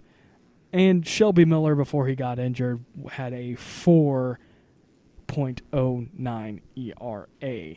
So, I mean, that's pretty dang good, especially with the team last year having abysmal starts from Zach Greinke and Shelby Miller. Things are turning around for them, and that's phenomenal. And then you got to look at the bullpen, and instead of looking at the last 14 days, let's just look at their. And that's what I want to get into. I got a question for you. Yeah, go ahead, shoot. Okay, so it looks like they're getting away from Fernando Rodney. With 15 and 2/3 innings pitched and only 10 saves, but coming in with only 17 games. 14. He's only finished 14 of those games with an 8.04 ERA. So at what point do they shift completely away from him as their closer? They kind of already started that, but keep on going. Exactly. And, that's what I brought up, too. I brought up at the beginning of the question that, he's already at 15 and 2/3 innings. They got a guy like Tom Wilhelmsen with 419 with 19 and a third, 1/3 innings pitched. Jorge De La Rosa, 2.35 ERA and 15 and a third innings pitched. So it seems like they have other options. And they do. And you've already brought up the guys. If you look at Randall Delgado, he has the most games. He has the third most games finished for the team with a 405, and Archie Bradley as well. And that's what I was going to say. They brought it up last night. I did get to watch the White Sox D-backs game last night, 5-1, of course. And they were talking about how they had Archie Bradley being starting pitcher last year. That kind of didn't work. Out. So they started to put him in the rotation. They might do something like Andrew Miller. But also, you bring up, well, are they going to give up Fernando Rodney? They kind of don't have to have him in at the moment, because if you look at these games, besides, 2 out of the 2 out of the 7 games that they played, they only lost by 1, and they probably needed a closer. But if you look at it, when they won against the Mets, it was 7-3. The Padres games, they were 10-1, 9-1, and they lost by 4. And the White Sox game last night, Zach Greinke actually almost completed the game, but then I believe Andrew Chafin or J.J. Hoover came in to finish it out. But that's the thing. They've never really needed a guy to give up Fernando Rodney, but they do have the opportunity, if needed, to really be like, okay, we don't need you anymore. We can kind of, I guess, put him in the garbage. Yeah, and that's looking at the D-backs, though. That was kind of their little bit of their dark area. Because their hitters are being pretty consistent, if not above league average. They got a couple guys below league average. Their catcher is below league average. But the other guys right now, you got Nick Ahmed and Yasmani Tomas, the only guys hitting below 260 right now in their starting lineup. Yeah, and you're completely right. People that you don't have the stats in front of you. Paul Goldschmidt at the moment, 315. Jake Lamb, 289. Chris Owings, 223. A.J. Pollock, before he went on the DL, 299. Brandon Drury, 295. David Peralta with a 314 batting average. So you're right, in a sense. This team is not going to go anywhere at all. And with this, it's, kind of a thing where it's just like, when is this offense prowess going to end? And when you're 46 games in right now? Yeah. This is the point where you start to see how teams tend to trend. If they were a hot team for the first 30 games, you would see it. But from here on out, you're going to really see how teams are going to trend. And if the D-backs can continue this kind of prowess, it can only be good for them. It's got to shift. The problem is that they got to shift away from bad bullpen pitchers. Yes, and I think there will be an opportunity where Fernando Rodney will be gone if everything goes correctly. They have a guy on the DL, 60-day DL, that I really wasn't worried about, which is Steve Hathaway, a young guy, lefty, a guy that they could really bring in for the bullpen. But right now I just don't, the way that they're playing, I don't think that Fernando Rodney is their least of their problems. No. And, looking at them, you want a guy like Archie Bradley, who has always been, or not always, but he's been on top of the prospect list, and 24 years old. You want him to be a starter for you, because that's what you drafted him for. Mm-hmm. But right now, what have you done for me lately? He's giving you 20 innings out of the bullpen with a 1.35 ERA. Yeah. He's done really well for his new... With that role. Yeah, with that role. 27 strikeouts. 27 strikeouts. He leads the bullpen, and he hasn't started a single game this season. Mm-hmm. So can they shift him to more of a middle relief kind of role if they get away from Rodney? It'd be interesting to see. Yeah, and right now, as per roster resource, he is the setup guy for the Arizona Diamondbacks. So do you have any questions for me about these Diamondbacks? I mean, we kind of really hit everything. We really did. We talked about Bradley, which was what I was kind of was the guy I wanted to talk about, because you say he's a setup guy, but he's only pitched in 13 games this year. And that's the least. That's not counting McFarland, Shipley, or Bracciaro. That's the least amount of guys. But he's also pitched the most innings, second most innings out of the bullpen. Yeah, and I think he was. Don't quote me on this, but I think he was injured early part of the season, and that's where they kind of wanted him to be a part of the bullpen instead of the rotation, because he was injured a little bit, and they got guys from trades that could help them, in the rotation. Okay, that makes sense. But if they can get away from Rodney and just install Bradley more in some high leverage, middle relief kind of innings, that team's gonna be good. They're a good team. They have a really good shot. Oh yeah, and and with the way that no one expected the Rockies to take off like they are. Yeah, and before I get into the Rockies, and it's kind of the same, kind of in the same way, the next games for the Arizona Diamondbacks are in my opinion, going to be easy. They got to finish the home series against the White Sox, which is 3 games left. Then they go on a road trip, 4 games against the Brewers, which, yes, the Brewers are on the top of in the Central Division in the National League, but I don't think they've really faced tough opponents yet besides the Chicago Cubs, which they did lose 6-13 the other day. And then they play 3 games against the Pirates, which the Pirates haven't done well either.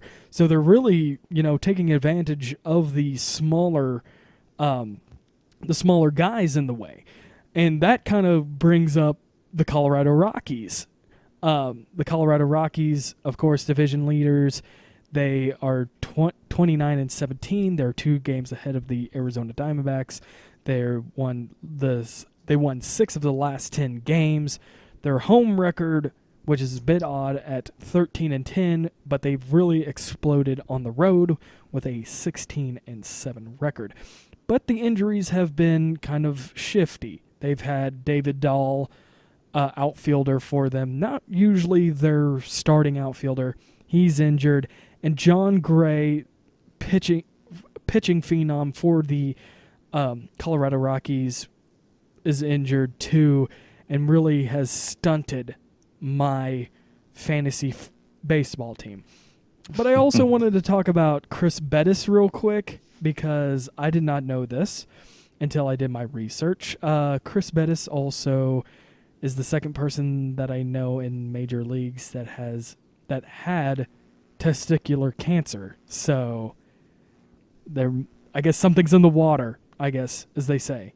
You have 2 guys, pitchers, so testicular cancer. This will be a great time to remind all gentlemen out there. Remember what you learned in your 8th grade sex ed class is post-shower, when you're all warm and everything, self-check. Clean yourselves, as always. Yep, and self-check. Exactly. Just fondle around there a little bit. Something feels off. It's probably off. Go get it checked out. Go get it checked out. Exactly. And being on a serious note, I think he is in remission. But back to the Colorado Rockies. We make light of it, but it's a serious issue. Just because it happens, it can happen to anybody. I mean, all men. I mean, I guess women too, but that's ovarian cancer. So, yes, same thing. But yeah, it happens, But we have the opportunity to fill out anything that feels abnormal, and if it does, go get it checked out. Get it checked. But anyways, back to the Colorado Rockies. Like I said, with the Arizona Diamondbacks, it doesn't look like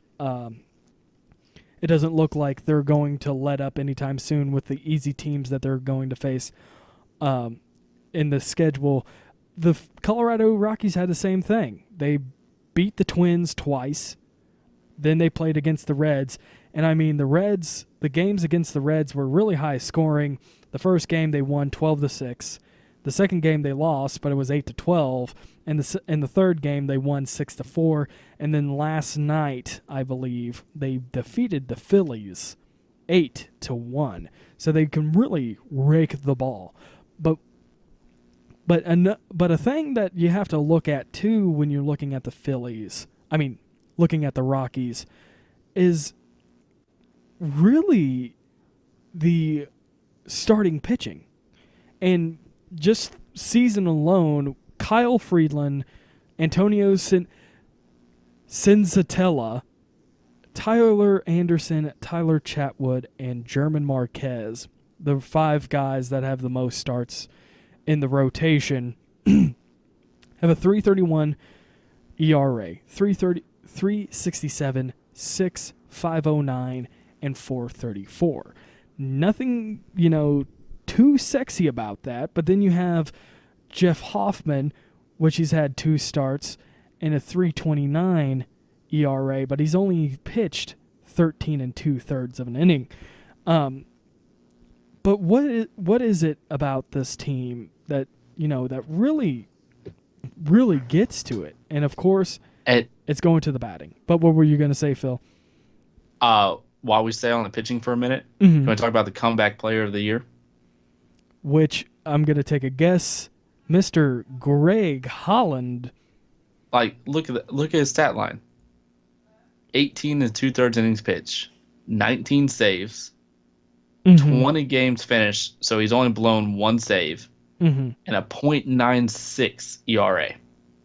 Oh yeah, and he's only let up 9 hits in 18 innings with 26 strikeouts. Granted, he plays half his games at Coors Field, which is not really the pitcher-friendly stadium or atmosphere. No, and he's going out there and just shutting down game after game after game. Yeah, I totally forgot about Greg Holland, another great guy. Jake McGee is another good guy, even though he's not as prolific as Greg Holland. If you look at Jake McGee real quick, 12.18 Ks per 9, and comparing it to Greg Holland has a 12.54. The ERAs though, Jake McGee has a 2.12, then Greg Holland, like you said, a 9.96 ERA. If you're a bullpen pitcher, coming in with a 2.12 ERA is not bad, though. It's great, and And so if you can get the ball to Jake McGee and Greg Holland, and the way the Rockies are hitting, get to the 8th inning. Yeah, and get to the 8th inning with a 1-run lead, and you got 2 guys that could theoretically just shut it down.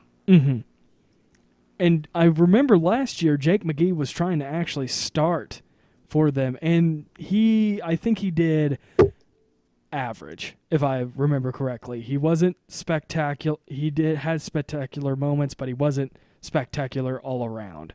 And that's why I think they moved him into the bullpen. But, if he takes a page out of Danny Duffy's book, take it as a positive.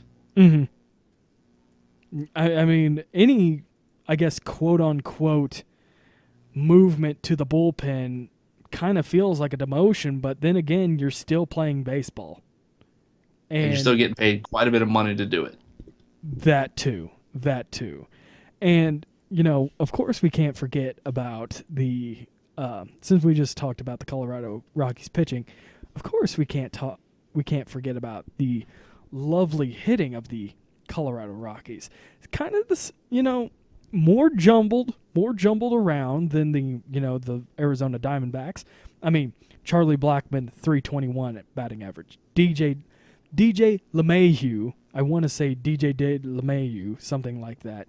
He has a 296 batting average. Nolan Arenado, 291. Mark Reynolds, 319. Carlos Gonzalez, this is where it gets a little bit troubling. Carlos Gonzalez, 234. Trevor Story, the guy that hit so many home runs the first week of baseball, now is finally feeling the real effects of the game with a 180 batting average. What's up? Speaking of Trevor Story being on 10-day DL, they went out and got Ian Desmond, former shortstop. Does he finally fill back in at his position? No, because Trevor Story, because looking at Desmond's role, he'll be playing left field. And the reason why, of course, David Dahl kind of played that role too. But if you look back at, if I can clear my throat real quick, you can. Ian Desmond's only played 20 games this season. And he's coming in at 275, while Carlos Gonzalez has played 41 games, 154 at bats, and is only batting 234. But you got to remember too, Ian Desmond was on the DL for the first month because they signed him even though he got injured in spring training, I believe, the first freaking week. The whole thing that he was going to come in and play first base. That was another Mark thing Reynolds too. has taken that position. Mark Reynolds has taken that position and just not let go. So with Trevor Story on the 10-day DL, David Dahl on the 10-day DL, where does Desmond go? Because they got Pereira, Blackmon, and Gonzalez out in the outfield. And that's another weird thing that they have. They have Pereira outfield first base. Desmond, if they have to give him to it, Desmond would probably take that shortstop spot. And just in the meantime with Story, but Story's not even hitting that well for the season. Yeah. He's hitting 180 right now. And I think it's just because he's, that big hitter. They're really relying on what he did last year, even though the league adjusted. Yep. And so I think they're just trying to give him opportunities while Ian Desmond, has only played 20 games, 85 plate appearances. He has done better than Trevor Story. I think he'll take over his spot. Last night, the other night, when I posted my famous, I guess, tweet about how it's a bad game when the broadcasters are talking about Philly correlations between Philly cheesesteaks and worst teams in baseball. It's just that, looking at these teams, I didn't really hear Ian Desmond's name called out last night. And I think, again, they're just giving him time to really warm up because I believe that Ian Desmond had a leg injury. And maybe he'll take over Trevor Story's spot. Maybe he'll take outfield. Maybe he'll take first. But it's just, it'll just come in time, I guess. That's really probably my best answer to that. So, do you see these Colorado Rockies maintaining? I think they maintain the top two spots, but I think looking it over and looking how everybody is doing, I think the Colorado Rockies and the Arizona Diamondbacks right now, I don't think they're going to change. But I think in the future, the Colorado Rockies might hit second if the Arizona Diamondbacks keep the way that they're doing. Because if you compare the two teams and their players, hitting-wise and pitching-wise, the Diamondbacks are better. But with the Baseball doesn't always play by the rules. But yes, that is true. Baseball doesn't always play by the rules. And looking at it, you're going to have that potential where it's going to be close no matter what. And I think at the end of it, I think the Rockies are going to dip if things keep on going where they have the 4 guys. Because this is another thing, too. They have 4 guys hitting, 290 plus. But then once you get into the guys that are, their starters, Carlos Gonzalez, Trevor Story, Gerardo Parra, Tony Wohlers, I know he's been in for a couple games, Ian Desmond. Wohlers and Desmond are doing well. 275 for Desmond, Wohlers with a 313, but then Parra, 254, Trevor Story, 180, Carlos Gonzalez, 234. And those are your main guys. Those 3 guys that I named are your main guys. You're starting 9. And with that, of course you can't expect it always, but then once you look at the Arizona Diamondbacks, it's just a different, story because they're just so much better. So much better stats-wise. So, do you see the Colorado Rockies making it into the playoffs? We're 40 games in right now. Making it to the playoffs, yes. I mean, if you're asking me specifics, will they make it to the playoffs as a division team, as a division winner? Probably. Are they going to make it as a wild card? Most likely. And I can say that with the same thing about the Arizona Diamondbacks. Yeah, this NL West is a lot more wide open after 46 games. Yeah, and of course, and I guess that kind of, ends our conversation about the Colorado Rockies and going into a wider look at the West. You can't forget about the Dodgers, too. Remember, they're only 2.5 games back. And anything could go. The Dodgers could be, the Dodgers could clobber the Cardinals, which there's a possibility of that. Of course, again, I'll have to reiterate, I am a Cardinals fan, and I don't want that to happen, but there is that possibility. And every team, like the Rockies, Diamondbacks, Brewers, and Nationals, they will hit a skid where in a 14-game period where they go 3 of 12, something like that. 3-11. Like, they will hit a skid. Sooner or later. And the next couple of games coming up for the Rockies, which I did not bring up real quick, is that they'll finish the away series against the Phillies, and then they have their home stand against the Cardinals and then the Mariners, 2 games apiece. And then they'll go on the road to the Mariners for 2 games. They're pretty much doing what the I-70 series has been doing for a while. 2 and then games they go to the Padres. Yeah. And then June 6th, they have a 2-game series against the Indians, and then they hit the Cubs for 4 games, and then the Pirates. So for the next month, they only have to play 2 teams that are competing at the top of their divisions. And that's pretty much it. There you go. You just named it right there. And the Los Angeles Dodgers, the next couple of games are not going to be easy for them. Again, it's against the Cardinals for 3 games. Then they play against the Cubs for 3 games. And then they go to St. Louis for 4 games. So the Dodgers have an opportunity to maybe grab a couple of games against the Cardinals, maybe take 1 from the Cubs, and then do the same thing when they play at Busch.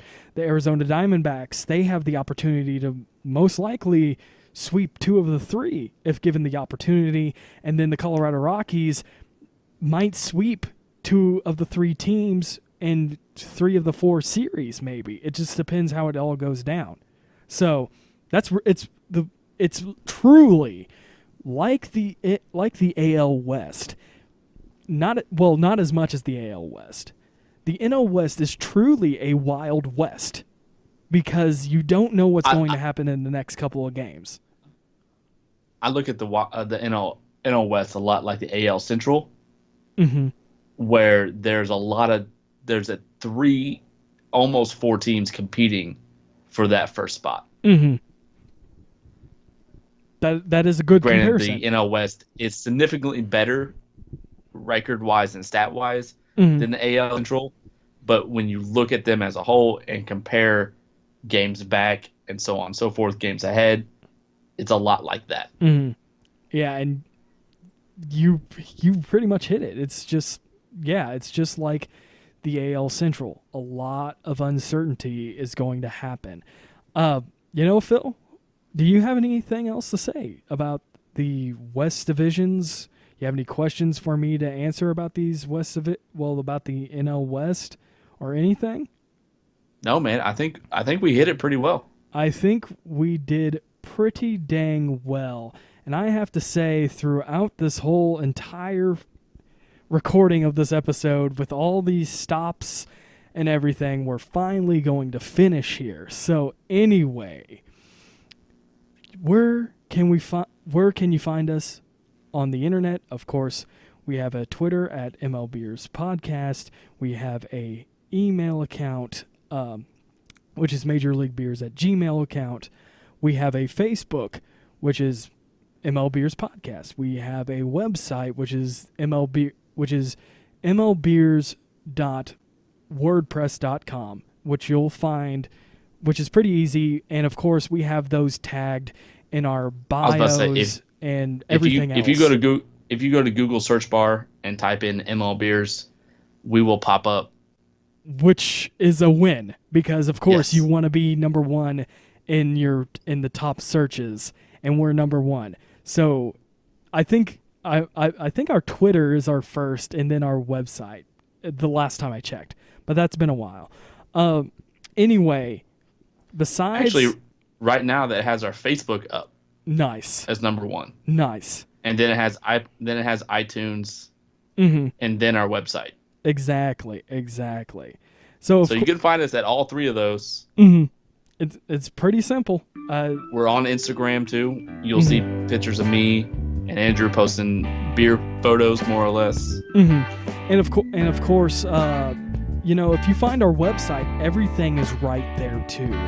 Just look on the sidebar on the right. It will show us our iTunes subscribe to iTunes. Then it will show us our Twitter accounts, then our Facebook and our Instagram. It's all right there. And I was going to say, Phil, we have our own Twitters too. If the listeners want to ask us a question about pretty much anything with the show, with what's going on with beer, what's going on with baseball.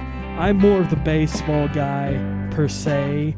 I'm not I guess dissing you on your baseball knowledge. You just have a superior knowledge when it comes to beer to me. So that's what I'm trying to say. I may have been drinking a little bit longer, but you can also find us on tangiblebonnetwork.com as well. Thank you for that plug-in. I almost forget that every time, even though I have their it's pretty music. fresh. This is only our second episode with the network. So they're all over Twitter. They're all over Facebook as well. Tangibon PC is their Twitter handle. Go check them out. There's their website. You can check out their channels, their shows. We're all on there. And I was just gonna say, I didn't even tell our listeners. I want to say viewers. Dang TV production. Our listeners that. Like I said, we have our own Twitter accounts. Our Twitter accounts are on the website. But my Twitter account for Andrew Sherman is the real AWS13. And for you, Phil? Is at Phil816. And, of course, he's always repping the Kansas City area with that 816. So if there's nothing left for you to say, and I don't have anything to say, and really it's been a crazy 2 months in baseball. And now we kind of take a break here with our podcast. Next week we'll be having a couple of guests on to talk about beer. It's going to be our big beer podcast, and I think it will be enjoyable. We always have fun with those. Of course, it's the second time around, so we're trying to figure out what sounds right for what we like and what the listeners would like too. So if that is everything here, I am going to close here as Andrew Sherman with Phillip Corwin here. This is the MLBeers podcast, and of course, our slogan, our motto, our creed is, win or lose, there is always booze.